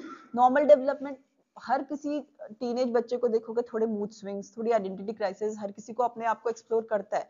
But जहाँ पे बहुत ज्यादा कंडक्ट प्रॉब्लम, बहुत एंटी सोशल प्रॉब्लम आ गए, बहुत डिप्रेसिव सिम्टम्स आ रहे हैं, या बहुत ज्यादा एंशियस हो रहा है, स्कूल गोइंग एकदम बंद है, या कॉलेज के लिए कुछ कर ही नहीं रहा है, सब्सटेंस यूज में बहुत ज्यादा इंडल्ज हो गया है, तो यहाँ पे पैथोलॉजिकल इश्यूज है. तो यहाँ पे हेल्प लगेगी किसी आपके प्रोफेशनल इंसान की. Then you have to identify risk factor and protective factor. Risk factors क्या है कि अगर फैमिली कन्फ्लिक्ट ज्यादा है, फैमिली में लड़ाई हो जा रही है, अच्छी हेल्दी रिलेशनशिप नहीं है, बुलिंग है, सब्सटेंस यूज का हिस्ट्री है, कोई past history of childhood trauma है, सेल्फ एस्टीम बहुत लो हो गई है, एकेडमिक प्रेशर या तो बिल्कुल ही नहीं ले रहा है, फिर इतना ले रहा है कि जिसकी वजह से वो डिप्रेशन में चला जा रहा है एडोलेसेंट. तो these are going to be risk factors. Then you also have certain protective factors like अगर strong family support है, value है, एक healthy coping mechanism है, अच्छी access है education, extra curricular activities को, और अपने पे emotional regulation है. So these are the protective factor कि outcome एक adolescent से adulthood life में अच्छा होगा. So CBT is cognitive behavioral therapy. So this is one form of mental health intervention अगर बच्चों के thought process में कोई problem आ रही है. ठीक है. So ये आपका it help them recognize and modify negative thought pattern. So what CBT tells कि जो भी हमारे actions होते हैं they are guided by our thoughts. ठीक है. एक कोई आपका कुछ feeling influences behavior, behavior reinforces thoughts and thought influences feeling. ठीक है. तो ये एक cycle है. तो आपके हाथों में external चीजें क्या होने वाली है आपके हाथ में नहीं है. आप अपना action control कर सकते हो by modifying your own thought process. ठीक है. For example, मुझे बहुत बुरा लगा क्योंकि मेरे दोस्त ने मुझसे बात नहीं करी है. ठीक है. आपका दोस्त का बात नहीं करना आपको बहुत बुरा लगा और आपने रिवर्स में क्या किया, अपने घर में जाके लड़ाई कर ली. ठीक है. सो यहाँ पे आपको वो सोचना, अपना थॉट जो आपको बुरा लगा है उस पर एक्शन करना है कि यहाँ पे एक डिफरेंट एक्शन डायरेक्शन भी तो हो सकती है. आपके दोस्त ने शायद इसलिए बात नहीं करी हो बिकॉज वो कहीं बहुत बिजी हो, क्या पता उसकी फैमिली में कोई प्रॉब्लम चल रही हो, क्या पता वो आपके पास बात करने आया था और आप उसको मिले नहीं. There can be many reasons. अगर आप यहाँ पे एनालिसिस शुरू करोगे तो जो आपका एक्शन है घर में जाकर लड़ाई करना वो रुक जाएगा. Getting it? Next is emotional and social learning program. So these interventions focus on emotional regulation, peer relationship, conflict resolution, promoting positive and social development, social awareness, okay, self management, अपने emotions को कैसे manage करना है, being aware about self के values, others के values, and responsible decision making. Next is family based intervention या family therapies. So since adolescents mental health is influenced by paternal relationship, family therapy and parenting programs are essential component of treatment. So what happens कि आपका therapist हर एक family member से बात करेगा, उन सबकी value system को recognize करेगा and will ask them, will give you certain tasks कि आप ये सब try करें family में, ये सब नहीं करें, and after that you'll have to follow कि जो therapist ने बोला है. Then community, so school and community program to reach towards the wider audience, to implement more awareness regarding कि high risk क्या है, low risk क्या है, क्या problem हो सकती है और उसे face कैसे किया जा सकता है. Developmental psychology guides the design of school counseling services, peer mentorship program and mental health awareness campaign, ensuring that interventions are developmentally appropriate. Then addressing identity and self-concept issues. So it will help encourage self-exploration through career counseling, building self-esteem through positive reinforcement and skill development, and help adolescents navigate gender identity, cultural identity, and self-concept challenges. So this is what we have learned in today's lecture. First of all, to conclude कि adolescent is something very crucial age जहाँ पे आपका growth development है, emotional development है, cognitive changes आ रहे हैं, education और vocational training की importance है, identity crisis is something which an adolescent faces, and reasoning and social behaviors are changed. Factors like parenting, peer influence, education, culture, socio-economic condition, all helps in shaping the life of and mental and emotional well-being of an adolescent. A certain intervention like CBT, emotional and social learning and mentorship programs, if you know the psychology of a developing adolescent, you can implement them better. The experience, social support and coping strategies developed in adolescence, they help you have a good and successful life in adulthood and elderly ages. Okay, these are continuing with the previous sessions. Today we'll be dealing with developmental psychology in adulthood and its theories. So we have already seen what are the developmental changes seen in a child and in adolescent. Today we'll be covering the later aspect, that is adulthood part, and in upcoming lecture there would be old age or geriatric parts. So we'll be covering the topic under the following heading. We'll have a brief introduction about what it exactly is adulthood, what are the developmental changes in adulthood, what are the psychological challenges an adult faces, then the theories of adulthood development, we'll be seeing them in brief. Then what are the application? Why are we studying about the developmental psychology? Then conclusion and references. Starting with the introductory part. So when we see or talk about adulthood, this is something a period following adolescence. Here the development in terms of physical maturity, cognitive maturity, emotional and financial stability also comes into play. Uh, Several age groups have been divided as well when we talk about adulthood. Legally, it is said कि 18 plus का जो age है, that वहाँ पे adulthood attain हो जाती है, ठीक है? बट कुछ लीगल कंटेक्स में कहीं कहीं 21 को लीगल एज बोलते हैं, किसी किसी चीज में कहीं कहीं वोटिंग 18 में हो जाती है, कहीं कहीं जो और एडल्टहुड एक्टिविटीज हैं वो 21 में एक्टिवेट होती हैं. तो लीगली इन सब का डेफिनेशन, जो डेफिनेशन है वो अलग अलग कल्चरल कॉन्टेक्स्ट में कंट्रीज में डिफरेंट हो सकता है. So individual attains full physical and cognitive maturity, assumes social and economic responsibilities, legally recognized at 18 years, but there are variation depending on legal context. So as I told you, there it is divided into different phases. So there is a phase called early adulthood, then followed by middle adulthood and late adulthood. So early adulthood is आपका 20 से 40 तक का year. So here what happens, an individual struggles with establishing a sense of identity, making a good career choice, making a good relationship choice, which will be following in the middle adulthood phase, जहाँ पे थोड़ी stability आ जाएगी. जो क्या बोलते हैं, adult ने अपने अर्ली फेज में जो स्ट्रगल किया होगा उससे थोड़ा स्टेबल फेज अभी आना शुरू होगा. Personal and professional fulfilment and sometime mid life changes can be seen. The late adulthood part actually is the part of geriatric or youngest old जिसको हम बोलते हैं. यहाँ पे retirement and aging, reflection of life, what I have achieved, what are my future, what has been there till to up till date in my life, ये सब चीजें आपकी late adulthood phase में आ गई. So why do we study adulthood? So it helps in understanding what is personal growth, how can we manage if there are any mental health disturbances, and how can we contribute to a society being an adult. So adulthood is, जब आप बच्चे होते हो तो आपको लगता है हम जल्दी से बड़े हो जाएं, but when you come up to the age of an adult, you have certain responsibilities, you have certain things you have to see in a broader aspect, and there are certain criterias or duties you have to fulfill. So ये सब चीजें आपका एक adulthood contribute करती है, and that is why understanding adulthood इसलिए जरूरी है कि आपका जो करंट लाइफ है एक एडल्ट लाइफ है, एंड आपकी लाइफ से एसोसिएटेड जो आपके बेनिफिशरीज हैं, आपके बच्चे हैं या आपके स्पाउस हैं, उनकी लाइफ भी कैसे अफेक्ट हो सकती है. तो having an healthy adulthood phase is also very very important. So now we'll move on to what are the developmental changes we see in adulthood. Physical development definitely, then development in terms of cognition, emotion, and career and social development. So these all contributes to the overall development in adulthood. So what are the physical changes we see? Strength and sensory abilities are highest in 20s and 30s. If you'll see in comparison to a child or in comparison to a middle or elderly age, जो आपका 20s और 30s का age है, person is very fit, person is muscle के बारे में बोलो, agility के बारे में बोल दो, strength, speed, इन सब चीजों के बारे में बात करो तो it is very good. But as soon as the person tends to age, there are quite a few exceptions, but maximum number of people में मसल मास थोड़ा कम हो जाएगा, बोन डेंसिटी कम होने लगेगी, मेटाबॉलिक कॉम्प्लिकेशंस देखने को मिलेगी, स्किन इलास्टिसिटी की वजह से रिंकल्स और ये सब कुछ आ जाएगा। तो एक एजिंग की जो प्रोसेस है वो 40s के अराउंड आप देखना शुरू कर देते हो।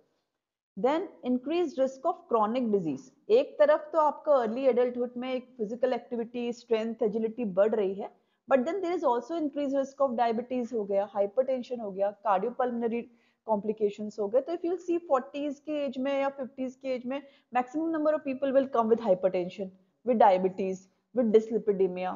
ठीक है, तो ये सब चीजें बढ़ जाती है। And when talk about female, तो decline in fertility, menopause is something which is attained late 40s early 50s के, उसमें मीनोपॉज के अटेनमेंट की वजह से फर्टिलिटी का डिक्लाइन होना फीमेल में देखने को मिलता है।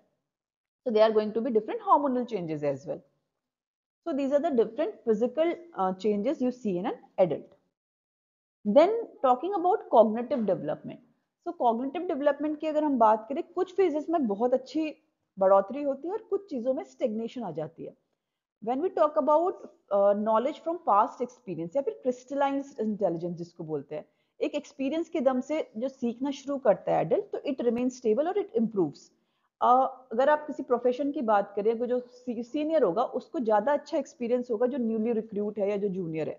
सो उसका जो एक्सपीरियंस है that is crystallize intelligent, that would be better in the field. Okay, but fluid intelligence जैसे कि क्विक अडेप्टेबिलिटी होती है, किसी किसी चीज में फटाक से सोच के कुछ एक्शन लेना है, कहीं कहीं नए चेंजेस आते हैं जो उसमें अडेप्टेबल जो होता है ना, कहीं कहीं आप लोग अगर देखेंगे अपने आप में भी कंपेयर करेंगे, जब आप छोटे हैं तो आप चीजों में जल्दी घुल जाते हैं, जैसे जैसे बड़े होते हैं तो उस चीजों में अपने पेरेंट्स को देखेंगे, अपने ग्रैंड पेरेंट्स को देखेंगे, उनके लिए चेंज को एक्सेप्ट करना या अडेप्ट करना थोड़ा डिफिकल्ट होता है।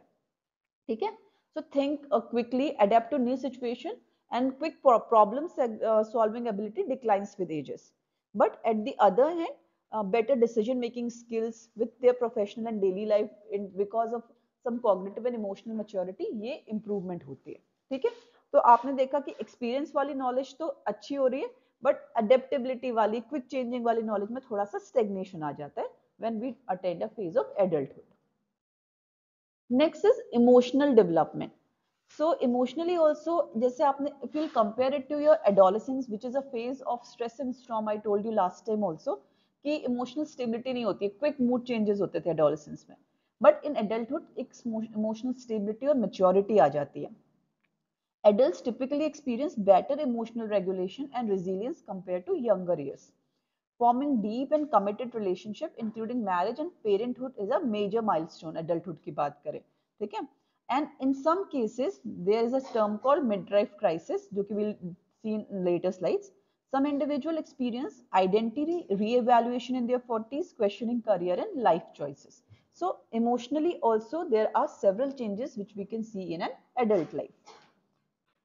Next is social development. This is also quite important.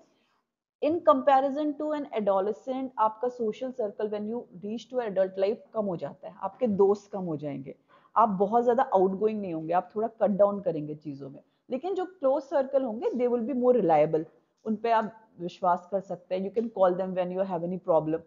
So this is what happens. Social circles may shrink but become more meaningful with close and long-term friendship. Parenting, caregiving for aging parents, and maintaining family relationship becomes central. Now, instead of going out with your friends, your main key goal will be how do I take care of my child? What are मेरे बच्चे का school में admission नहीं हो रहा है या उसके स्कूल में ग्रेड्स कैसे हैं, मेरे फादर की या मदर की एज कैसी है, उनका कब नेक्स्ट हेल्थ अपॉइंटमेंट मुझे लेके जाना है। तो you become preoccupied with these things in comparison to जो कि एडोलसेंट में था कि आज इस दोस्त की बर्थडे में जाना है या आज हमको आज बाहर जाके पार्टी करनी है। So these things all changes when you enter into an adulthood phase. Then again, social norms, economic factors, and cultural expectations shape adult behavior and relationship. You become more aligned with your society. Adolescence is an age जहाँ पे आपको rules regulation से उतना मतलब नहीं होता, नहीं मुझे दुनियादारी से मतलब नहीं है. But as soon as you age or when you attain a phase of adulthood, you will also see कि जो भी सोसाइटी में जैसा चल रहा है, जो कल्चरल एस्पेक्ट्स चल रहे हैं, you start participating in it more. You will see कि एडोलसेंट में शायद आप लोग उतना कल्चरल एक्टिविटीज जो हो रही थी या पूजा पाठ हो रहे थे उसमें उतना पार्टिसिपेट नहीं कर रहे थे। जैसे जैसे एक पेरेंट बन जाते हो या आप थोड़े बड़े हो जाते हो तो आपका रुझान ही उन चीजों की तरफ बढ़ जाता है। So this is also some social development or social changes we adapt as we age. All right. Social norm, economic factors, and cultural expectation shapes adult behavior and relationships. Next is career development, which is also very important. In the beginning, जब जैसे adolescent phase जैसे cross होती है तो उस time पर career थोड़ा stable नहीं होता है। आप लोग एक्सप्लोर करते हो, you keep exploring new things, you don't know where you are going to fit better, you look for appointment या changes जो कि आपको एक better outcome they. But as soon as आपका life आगे बढ़ते रहती है, you will see कि आपको एक stagnant और stability वाली phase चाहिए कि एक proper income आए जिससे कि आपका घर चल सके, आपके पास अपना मी टाइम हो। तो ये सब चीजें ध्यान में रखते हैं करियर डेवलपमेंट में भी।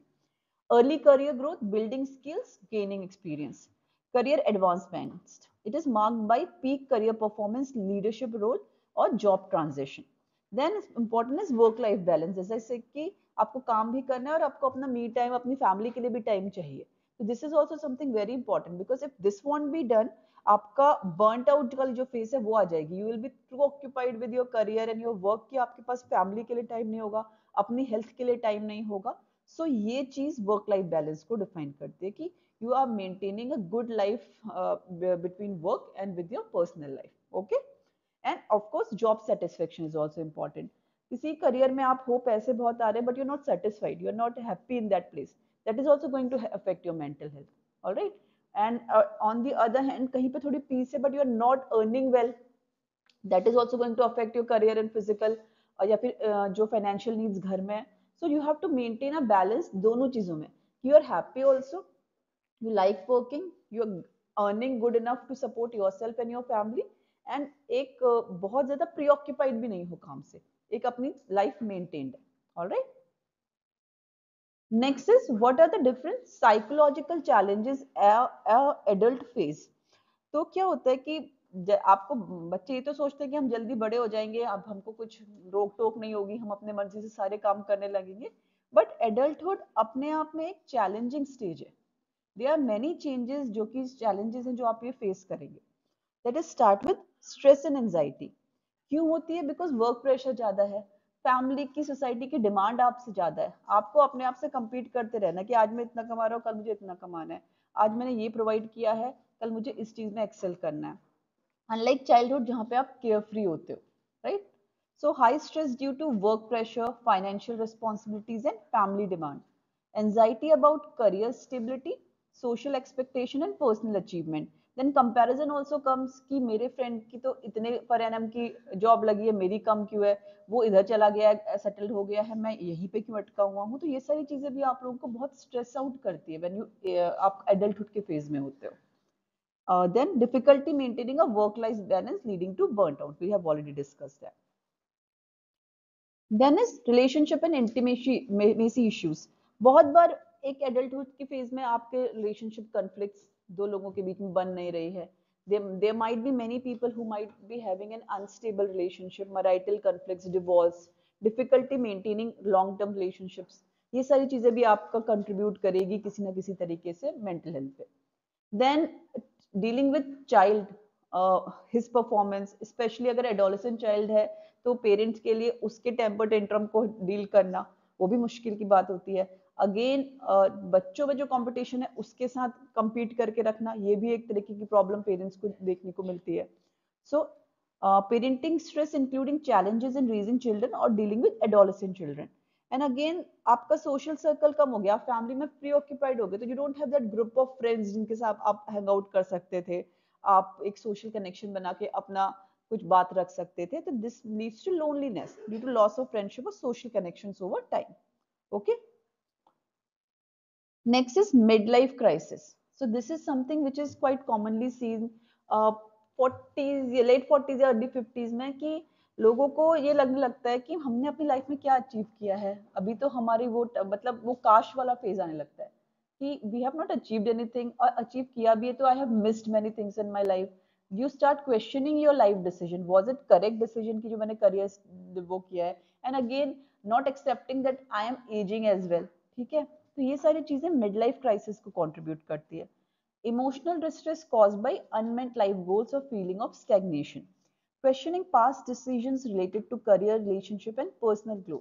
बहुत बार ऐसे में कोई impulsive decision just to make yourself feel happy कि I am not ageing, I am moving forward, कोई महंगी कार खरीद लेगा इंसान, कोई बहुत ज्यादा हैवी इन्वेस्टमेंट कर देगा किसी से इंश्योरेंस में, या फिर क्या क्या बोलते हैं किसी म्यूचुअल फंड्स वगैरह में, या फिर कुछ बड़ी प्रॉपर्टी खरीद लेगा। तो ये सब चीजें अगर प्लान्ड नहीं है, मतलब आई एम नॉट सेइंग कि कोई कार खरीदना या म्यूचुअल फंड में इन्वेस्ट करना या फिर किसी भी तरीके की प्रॉपर्टी जोड़ना गलत नहीं है, बट अगर वो अनएक्सपेक्टेडली कर रहा है जस्ट बिकॉज की मेरी लाइफ स्टेगनेंट हो गई है, प्लान नहीं है, कोई सेविंग और नहीं है, लेकिन बड़ी सी गाड़ी खरीद ली, तो this is something mid life crisis का एक इंडिकेशन हो सकता है। Engaging in impulsive behavior like career changes, risky financial decision as a coping mechanism. All right. Next is there are certain mental health disorders as well जिनके साथ patient को deal करना पड़ता है. Increased risk of depression and anxiety, especially in middle adulthood. High prevalence of substance use as a coping mechanism and difficulty seeking help due to stigma and responsibilities. So these are certain mental health conditions which are adult phases. Then last is aging and fear of mortality. Of course, they are aging. Okay, fear of aging, health decline, and eventual death. It also comes into your mind when you're aging. मेरे बाद मेरे घर का क्या होगा, मेरे बाद मेरे बच्चों का क्या होगा, नॉट एक्सपेक्टिंग कि मैं आगे जाके मेरी हेल्थ और डिक्लाइन होने वाली है। बहुत बार कोई क्रॉनिक इलनेस, फिजिकल इलनेस भी कंट्रीब्यूट कर सकती है मेंटल इलनेस को। बहुत जॉइंट पेन बहुत ज्यादा है, बैक एक बहुत ज्यादा है, फिर आप कंपेयर करने लगते हो, अरे अब तो मैं चल भी नहीं पा रहा हूँ, उठ भी नहीं पा रहा हूँ, आगे की लाइफ क्या होगी, थॉट रुमिनेट होते रहेंगे। तो this also can contribute to depression and anxiety, ठीक है। Fear of aging, health decline, and eventual death, worrying about financial security in later year, coping with grief and loss such as loss of both as a death of parents or close friends. बहुत बार अब adulthood में आपके parents elderly हो गए हैं, they will pass on, तो उस चीज से कोप करना, कोई आपका क्लोज फ्रेंड है या अब कभी भी स्पाउस की डेथ हो जाती है, तो इस चीज से कोप करना भी बहुत बड़ी बात होती है, ठीक है। So this is up till now हमने थोड़ा थोड़ा देखा what adulthood is, what are the different development and different challenges in adult phases. So now we'll move on to next part of the topic, theories of adulthood development. Like previously also जो हमने theories पढ़ी है, कुछ theory उससे related है, there would be some different theories in adulthood. For example, Erikson psychosocial theory, this is something जो आपने childhood में भी पढ़ी है, adolescent में भी देखी है, you'll see in adulthood and you'll also see this in elderlies. Post-formal thought theory, which is a continuation, quite a kind of a continuation of Piaget's cognitive development theory. Then you have Levinson's life structure theory, then Havikhurst's developmental task theory, and then you have Balti's selective optimization and compensation model. So we will move on from Erikson's psychosocial theory. So आपने देख लिया pre school में initiative versus guilt वाला stage, school में industry versus inferiority, adolescence में identity versus role confusion. अभी हम adulthood में दो थ्योरी पर दो स्टेजेस पढ़ेंगे इसकी, एक तो इंटीमेसी वर्सेस आइसोलेशन और दूसरा जेनरोसिटी वर्सेस स्टेग्नेशन। तो क्या ये स्टेजेस होती हैं, will see to it. Intimacy versus isolation एक ऐसी स्टेज है जहां पे एक क्वेश्चन आता है कि what are the meaningful relationship और कमिटमेंट कैसा होगा लाइफ में, okay, can I form a meaningful and lasting relationship. तो वर्च्यू अगर आप इस चीज के इस फेज को रिजॉल्व कर लोगे तो virtue is love, okay. And what do you get after you resolve this phase, developing close intimate relationships while maintaining a strong sense of self. और इस स्टेज में अगर प्रॉब्लम आती रही, अगर आप एक मीनिंगफुल रिलेशनशिप नहीं बना पाए, तो सोशली विड्रॉल होगा, लोनलीनेस होगा, एंग्शियस अवॉइडेंट पर्सन होगा, सोशल एंजाइटी आ जाएगी। समझ रहे हैं ना, आप किसी के क्लोज कांटेक्ट में नहीं आ रहे हो या आपको क्लोज कांटेक्ट बुरा लग रहा है, तो कैसे आप अवॉइडेंट पर्सन बनते जा रहे हो। Got it? So virtue is love, okay, important event is any romantic relationship. Next is your generativity versus stagnation. यहाँ पे how am I going to contribute to the world, how can I be generous, okay, or will I stay stagnant, मैं कुछ नहीं कर पाऊंगा। यहाँ पे basic virtue है care, you learn to care about others, especially about your young ones, all right. So key question है, can I contribute to society and guide the next generation? What virtue do you attain? You attain care, a sense of responsibility towards family, community and future generation. And once it is resolved, engaging in meaningful work, raising children, mentoring others and feeling a sense of productivity and purpose. बच्चों को नहीं, आप अपने से younger generation को कुछ दे सकते हो, कुछ पढ़ा सकते हो, ठीक है. This is something resolution phase means. Pathological trait क्या होगी? अनफुलफिल्ड या पर्पसलेस लाइफ. पर्पस ही नहीं है कुछ, मेरे पास कुछ किसी को केयर करने के लिए ही नहीं है. I can't care, less lack of concern and care for other. और सेल्फ ऑब्जॉर्प्शन, अपने बारे में ही सोचता रहेगा इंसान, ठीक है. This is the second stage, generativity versus stagnation. So next theory is your post-formal thought theory. अगर आपको याद हो पियाजेस की कॉग्निटिव डेवलपमेंटल थ्योरी होती है, तो आपने देखा होगा फॉर्मल थॉट होता है जहां पे लोग बच्चा साइंटिफिक रीजनिंग लॉजिक करना सीख रहा था, तो उसको पियाजे ने उसको वहीं पे बंद कर दिया था. लेटर ऑन कुछ साइंटिस्ट आए, you don't have to learn the name, उन्होंने बोला कि जो एडल्टहुड फेज है वो इसके भी आगे है. So what does it say? Cognitive development continues into adulthood, leading to more flexible, practical and integrated thinking, known as post-formal thought. ये सब क्या है? We'll see in the later slides. So एक तो उसने बोला relativistic thinking है. एक absolute right और wrong कुछ नहीं है. We have to learn to correlate कि कुछ चीजें कहीं पे सही हो सकती हैं, कहीं पे कुछ चीजें किसी लोगों के लिए गलत हो सकती है. Knowledge is not absolute but depends on context and perspective. Adult accept multiple viewpoint. ठीक है, आपने बोला कि नहीं ये गलत है तो गलत है, लेकिन दूसरे इंसान ने बोला ये यहाँ इस फेस के लिए गलत है, लेकिन बी फेस के लिए शायद ये स्टेप आपने जो लिया है वो सही होता. तो this is what relativistic thinking. You can relate it. Okay. Next is dialectical thinking. ability to consider contradiction, integrate opposing view and resolve conflicts. Supposedly आपको कोई चीज पसंद है लेकिन आपके फ्रेंड को वो चीज बिल्कुल पसंद नहीं है, इसका मतलब ये नहीं है कि आपका फ्रेंड गलत है, इसका मतलब ये कि उसका व्यू आपसे अलग है. तो टू एक्सेप्ट दैट व्यू, और अगर कोई कॉन्फ्लिक्ट आ रहा है उसकी वजह से उसको रिजॉल्व करना, अपने व्यू पे को मानना लेकिन दूसरे व्यू को भी एक्सेप्ट करना. ठीक है, समझ रहे हो? This is something dialectical thinking. Next is pragmatism and practical problem solving. Shift from abstract reasoning to applying knowledge in real life solution. Practical solution, flexibility, adaptability to resolve conflicts. किसी चीज को आपने थ्योरी में पढ़ के उसको अपनी real life में अप्लाई कर पाओ. This is something practical problem solving. Then of course emotional and logics को साथ में लेके चलना. कुछ चीजें बहुत बार लॉजिकली ठीक लगती हैं, बट आपको आपका मन लग कहता है कि नहीं ये गलत है, इमोशनली आपको लगता है गलत है, तो उन चीजों का बैलेंस बना के चलना is integration of emotion and logic. Okay. Then next is your Levinson's life structure theory. It's about to end. Please ध्यान दीजिए. डैनियल लेविंसन ने क्या बोला था कि उसने 3 फेजेस में सबको बता दिया. उसने स्टेबल पीरियड बताया और एक ट्रांजिशनल पीरियड बताया. तो स्टेबल पीरियड इज समवेयर जहां पे individual build their life structure, and transition period is when they modified those structure. What is this? We will see. Okay. So if you can see, there are 3 transition phases: early adult transition, midlife transition and late adult transition. So what happens in this transition phase? When you talk about early adult transition, that is 17 to 22 years. So first is transition from adolescence to adulthood हो रहा है, ठीक है. Then transition phase में identity building, ठीक है, career uncertainty, financial struggles, relationship uncertainties, ये सब चीजें इस transition phase में होगी. Then there is entering the adulthood. ठीक है, थोड़ा स्टेबल पीरियड आ गया 22 से 28 तक.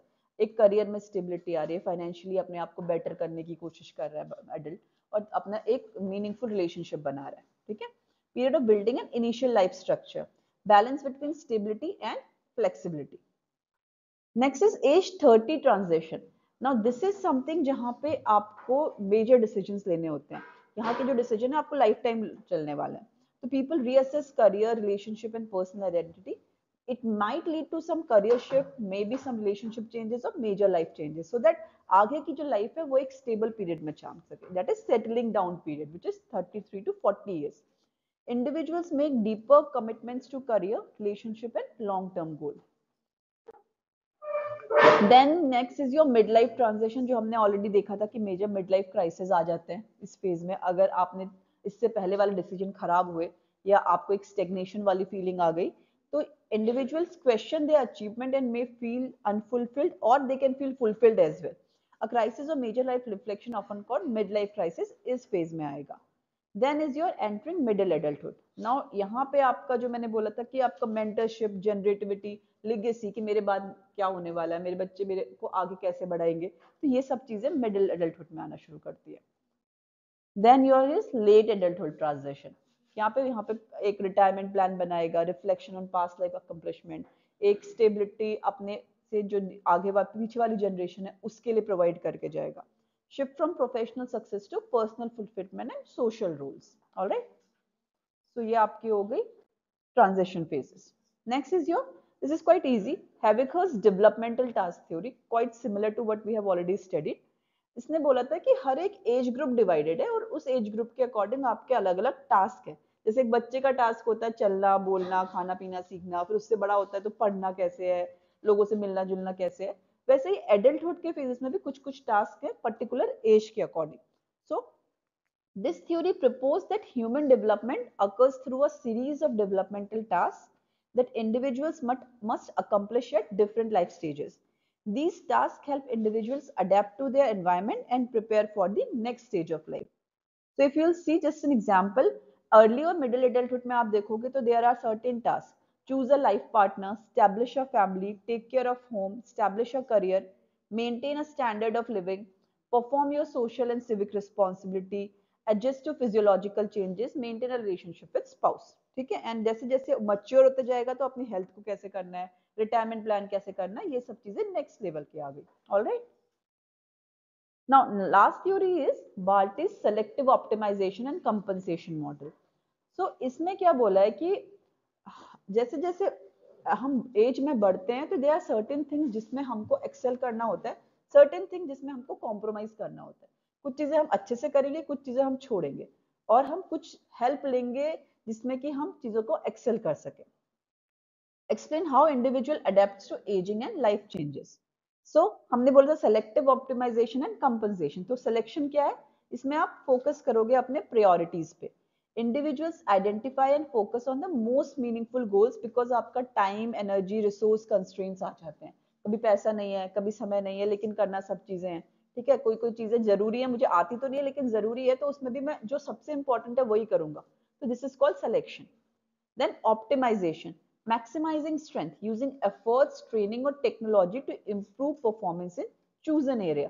कोई चीज मुझे ज्यादा इंपॉर्टेंट लग रही है, सपोज मुझे फिजिकल एक्टिविटी बढ़ानी है, एक एल्डरली को, मैं बहुत तेज नहीं दौड़ सकता, तो शायद मैं थोड़ी मसल ट्रेनिंग कर लूँ, शायद मैं योगा, पावर योगा और इन सब की हेल्प ले लूँ, मैं मॉर्निंग वॉक की हेल्प ले लूँ, जिससे कि मुझे थोड़ी सी स्ट्रेंथ रहे बॉडी में.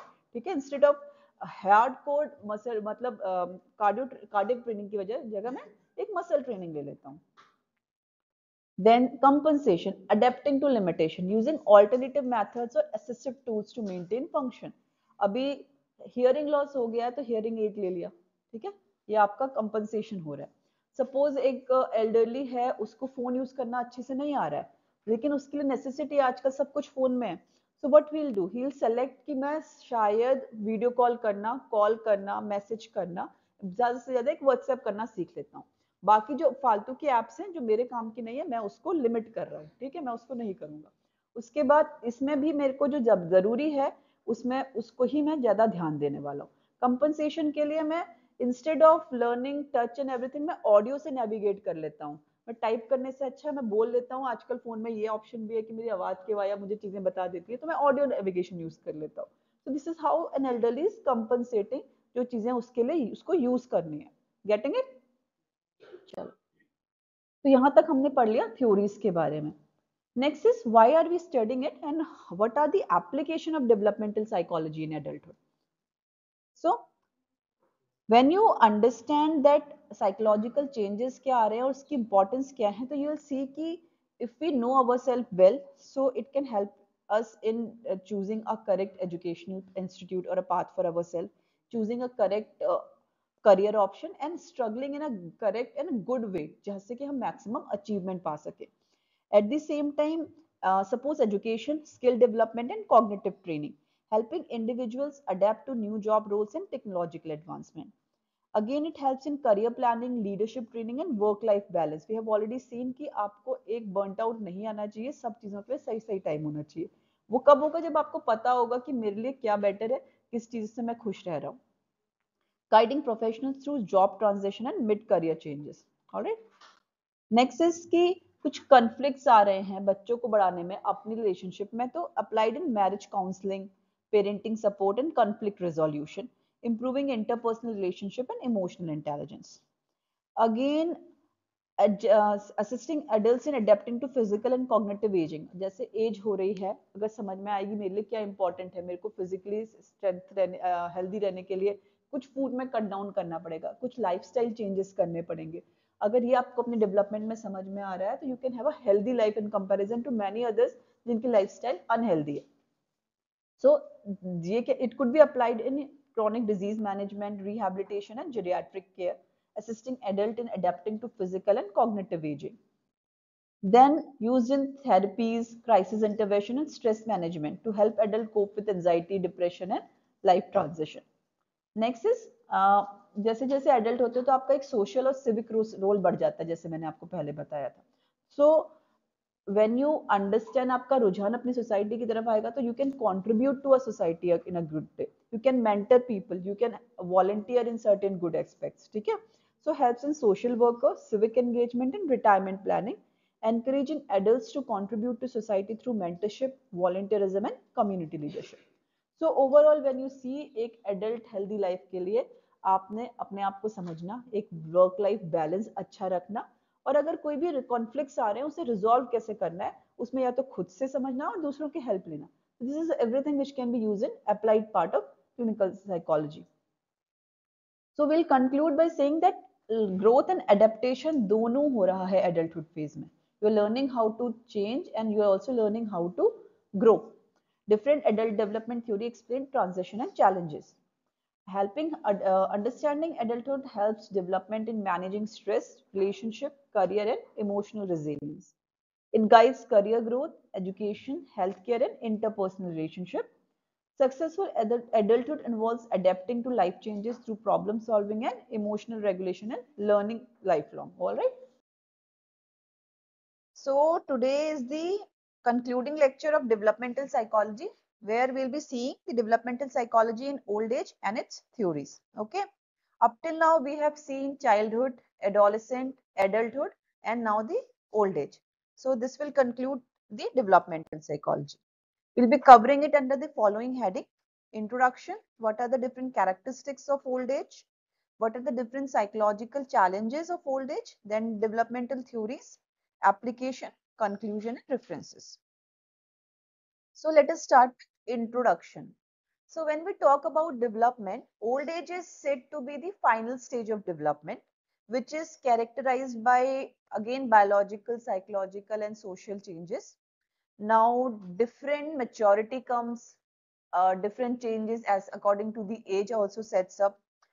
How do we adapt to these changes? This is what we are going to study. And how old age is not just an end of a life, it is also something where you can incorporate new things. It is also something where you can reflect what you have done in life, and how you can come into term with acceptance of how the things have gone in your life, and how uh, well you have, what kind of achievement you have received in your life. Okay.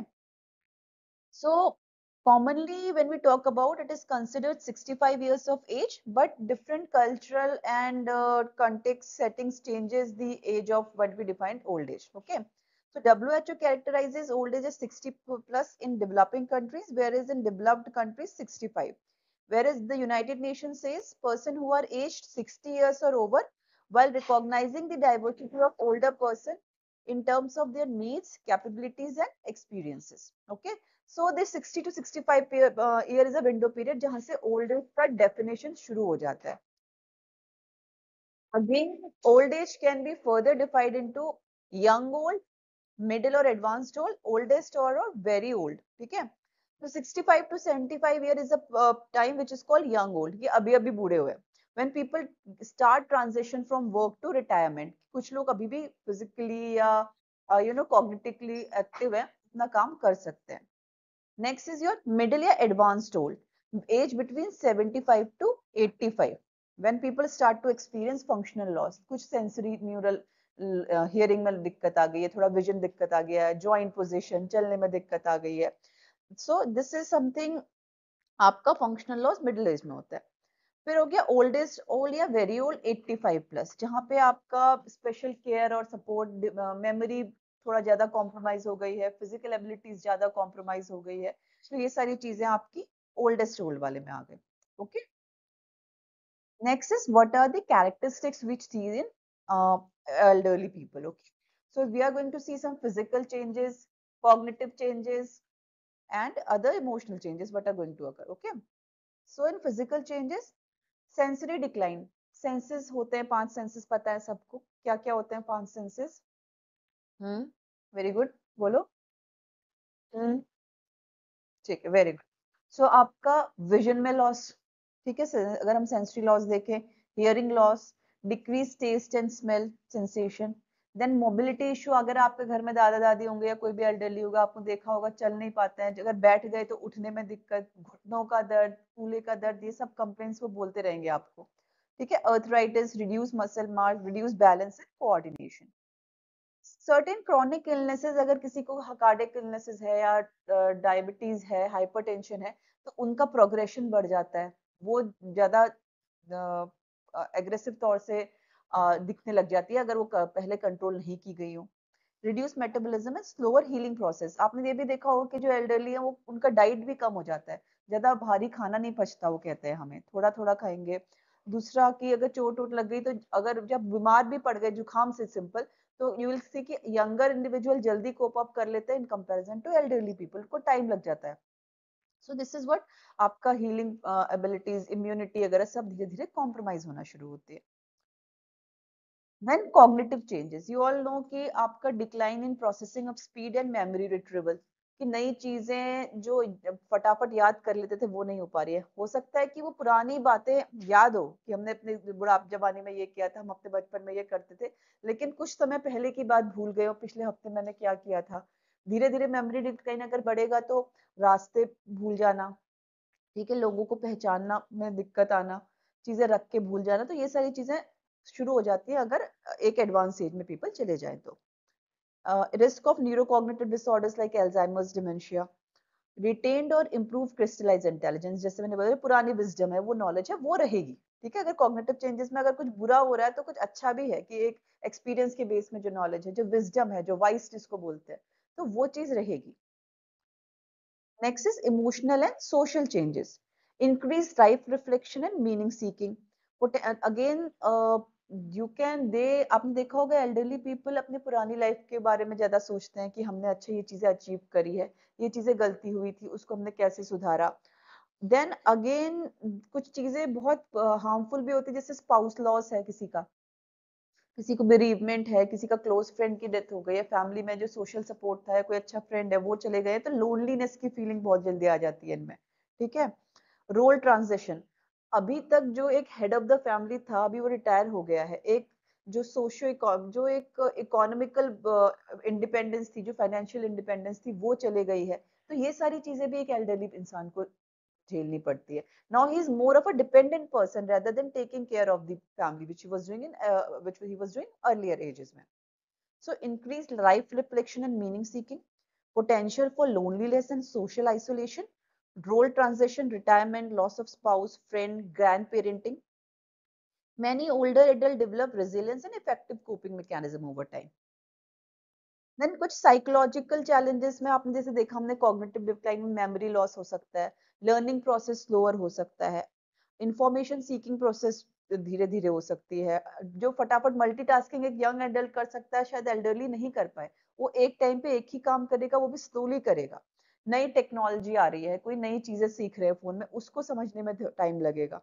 ठीक है, attention span, ज्यादा देर तक किसी चीज को पढ़ नहीं सकते. पहले 1 घंटे तक न्यूज़पेपर पढ़ सकते थे, अब 5-10 मिनट के बाद थक जा रहे हैं, समझ में नहीं आ रहा है. तो ये सारी चीजें एक एडवांस एज में देखने को मिलती हैं. देन अगर हम देखें नॉर्मल एजिंग में आपका कुछ कुछ कॉग्निटिव डिक्लाइन हर एक उसमें नॉर्मल है, अगर एज करता है तो एडवांस एज में नॉर्मल होता है। तो माइल्ड कॉग्निटिव डिक्लाइन हो सकता है, फिर आपका डिमेंशिया वाली चीजें हो सकती है, माइल्ड, मॉडरेट एंड सिवियर। तो ये सब सिम्टम्स हैं कि कैसी चीजें धीरे धीरे प्रोग्रेस करती है।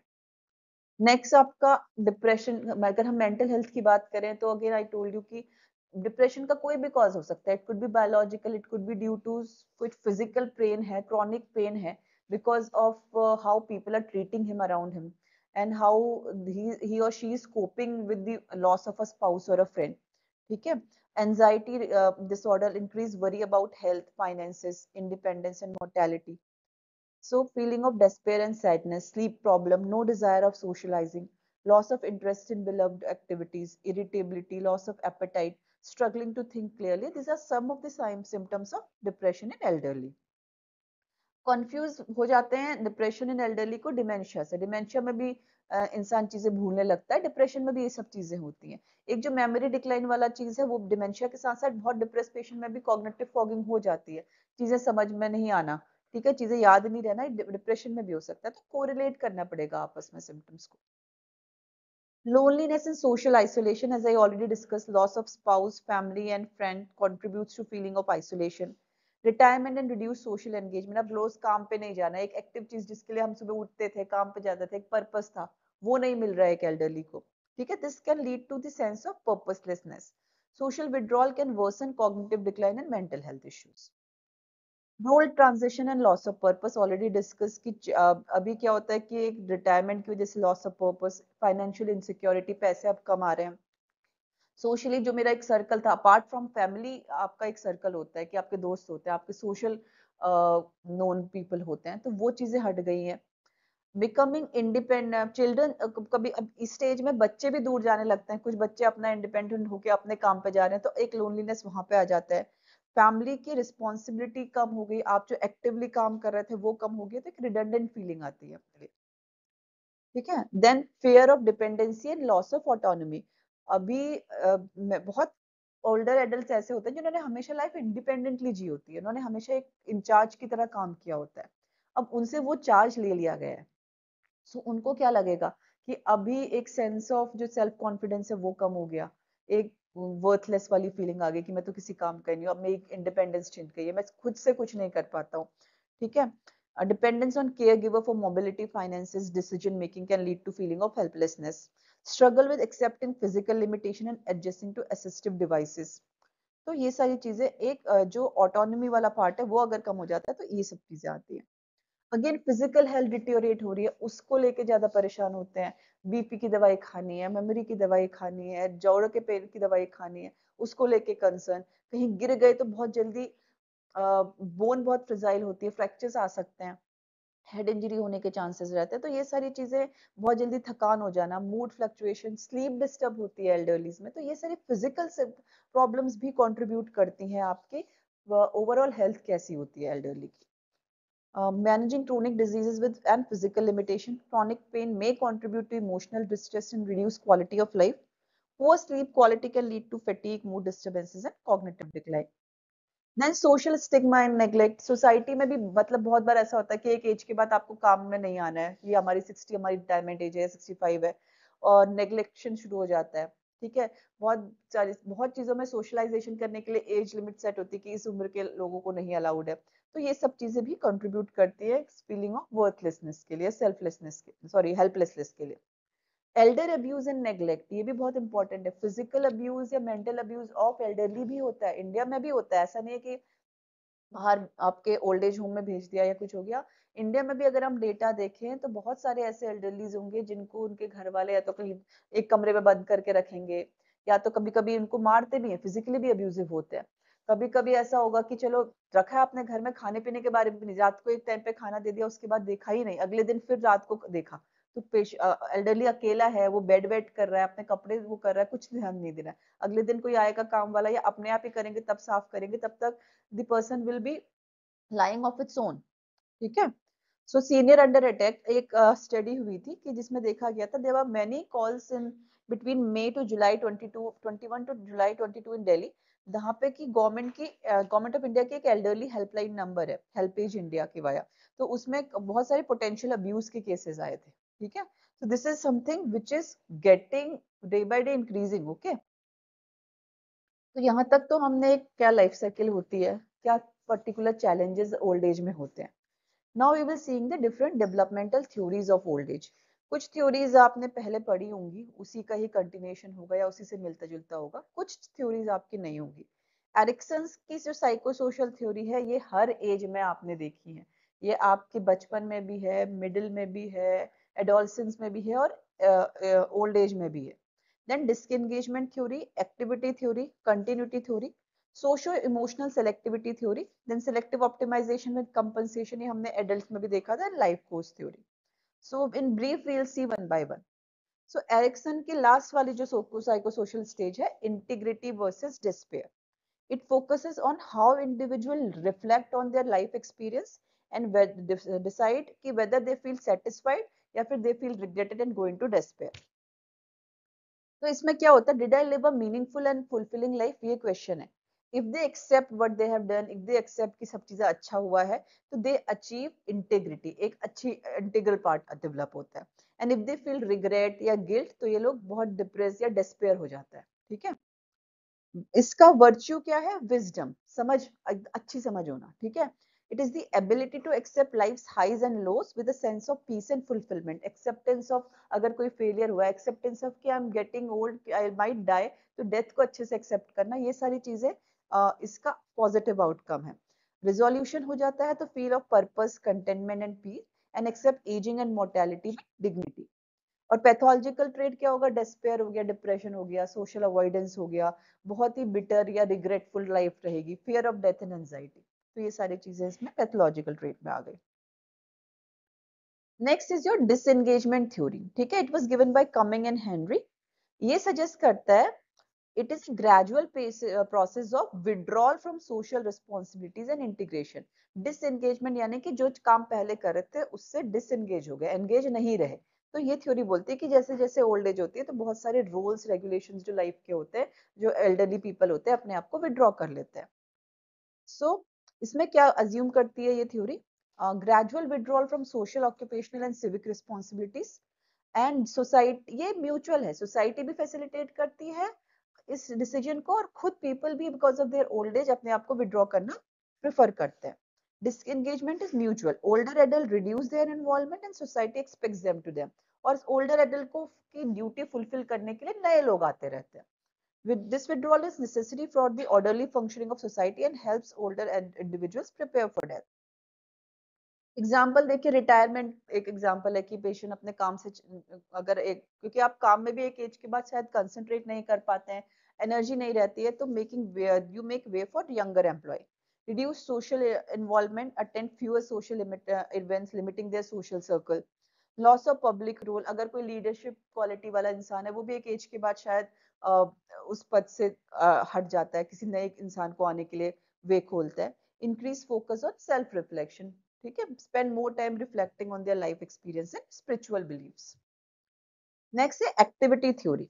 ये बोलती है थोड़ा सा अलग कि एक्टिव रहना चाहिए। ठीक है, that active and socially engaged leads to greater life satisfaction and well-being in old age. जितना आप अपने आप को एक्टिव रखो, सोशली अवेयर रखो, तो आप ज्यादा अच्छा लाइफ जी सकते हो, थोड़ा ऑपोजिट ऑफ जो हमने इससे पहले डिसएंगेजमेंट थ्योरी पढ़ी थी। It emphasizes on continued participation in social, physical and mental activity. ठीक है, life satisfaction of a senior citizen depends on the level of physical and social activity. तो इट डज, ये बोलता है कि एजिंग का मतलब ये नहीं है कि आप अपने आप को सब चीज से अलग कर लो। You have to stay active, you have to keep doing the things जो आपको अच्छी लगती है। अगर किसी इंडिविजुअल को फिजिकल एक्टिविटी अच्छी लगती है, हो सकता है वो बहुत ज्यादा तेज ना दौड़े, लेकिन वो वॉक पे तो जा सकता है। उसको सोशली एक्टिव रहना पसंद है, लोगों से मिलना पसंद है, ठीक है, वो किसी पार्टी में नहीं जाएगा, बट एक टी टाइम पे लोगों से मिल सकता है। तो this is what is meant by आपका activity theory. Society should provide opportunities for older adult to continue contributing through work, volunteering and social participant. बहुत सारे इंस्टीट्यूट है जिसमें एज लिमिट नहीं होती है, या फिर जिसमें 60 के बाद भी लोगों को काम पे एज अ कंसल्टेंट रख लिया जाता है। बहुत सारे ऐसे काम होते हैं जहाँ पे एल्डरलीज की राय जाननी चाहिए, जानना होता है। तो ये सारी चीजें इस थ्योरी को सपोर्ट करती है। Next continuity theory of aging was developed by Robert Ashley. It suggests that people age they tend to maintain their previous habit and behaviour. ये बोलता है कि जैसे जैसे एजिंग होती है ऐसा नहीं है कि इंसान पूरा बदल जाएगा। People want change. जो भी पुराने हैबिट्स हैं, जो भी पर्सनालिटी ट्रेट है, वो कंटिन्यू रहते हैं। और वो कंटिन्यू रहने की वजह से अगर उसी ट्रेट को कंटिन्यू रखा जाए तो एक बेटर और हैप्पी एडल्ट लाइफ या एल्डरली लाइफ जी जा सकती है। It suggests that people age, they tend to maintain their previous habits, behavior, personality trait, and social relationship rather than making a dramatic change. Individuals' core trait and behavior and coping style remains relatively unchanged.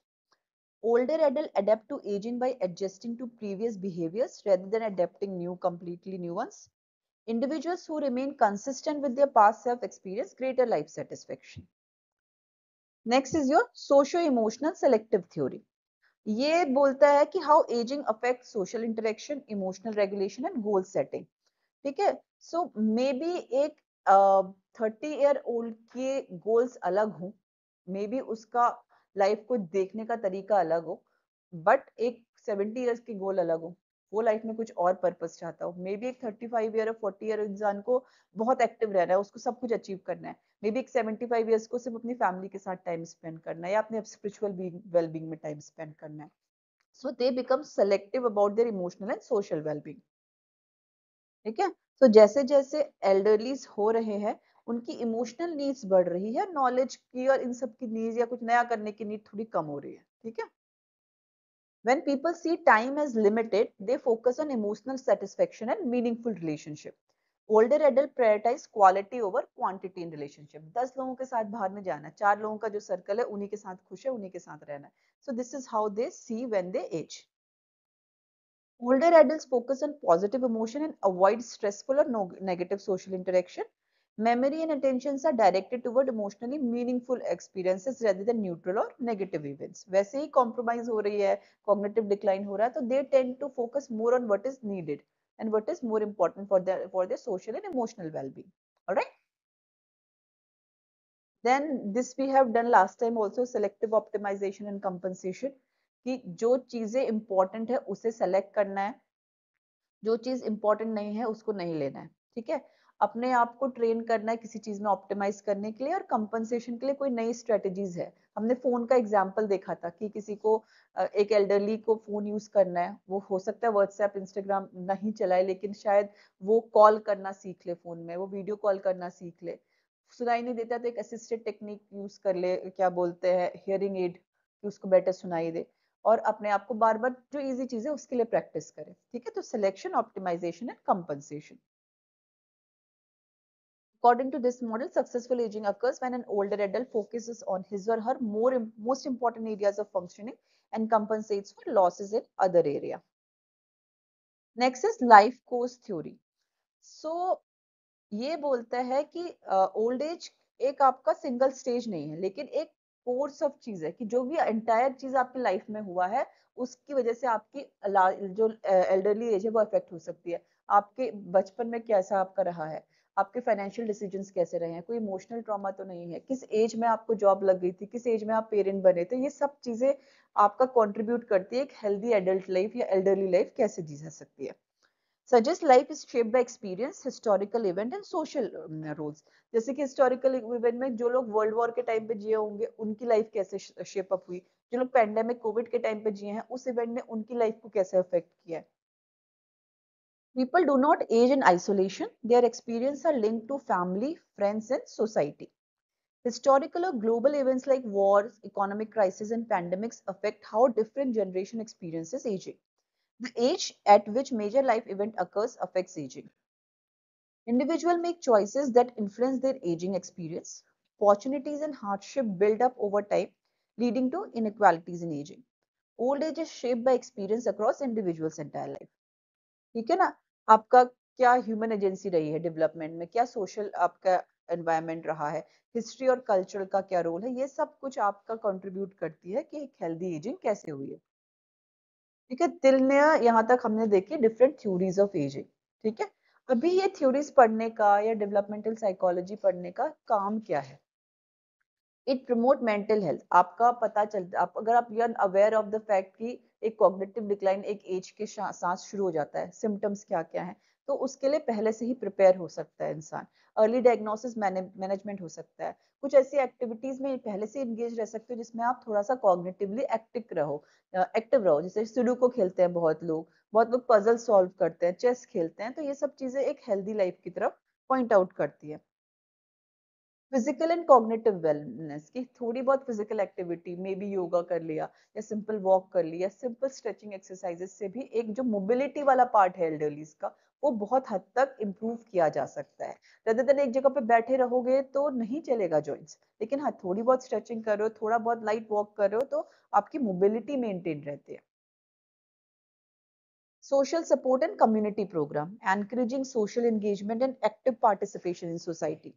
Policies against ageism to improve inclusion in workplace and social group. अपना एक जो social group है जहाँ पे fun activities कर सकते हो, लोगों से बैठ के बात कर सकते हो, कुछ contribution दे सकते हो किसी भी field में, तो ये सब चीजें maintain रखनी है। Spiritual and existential well-being, encouraging spirituality, mindfulness, and acceptance of aging, which is very important. Supporting elderly individual in finding meaning and purpose. जैसे पहले भी डिस्कस हुआ था, काम चला गया, बच्चे इंडिपेंडेंट हो गए, तो पर्पस क्या है?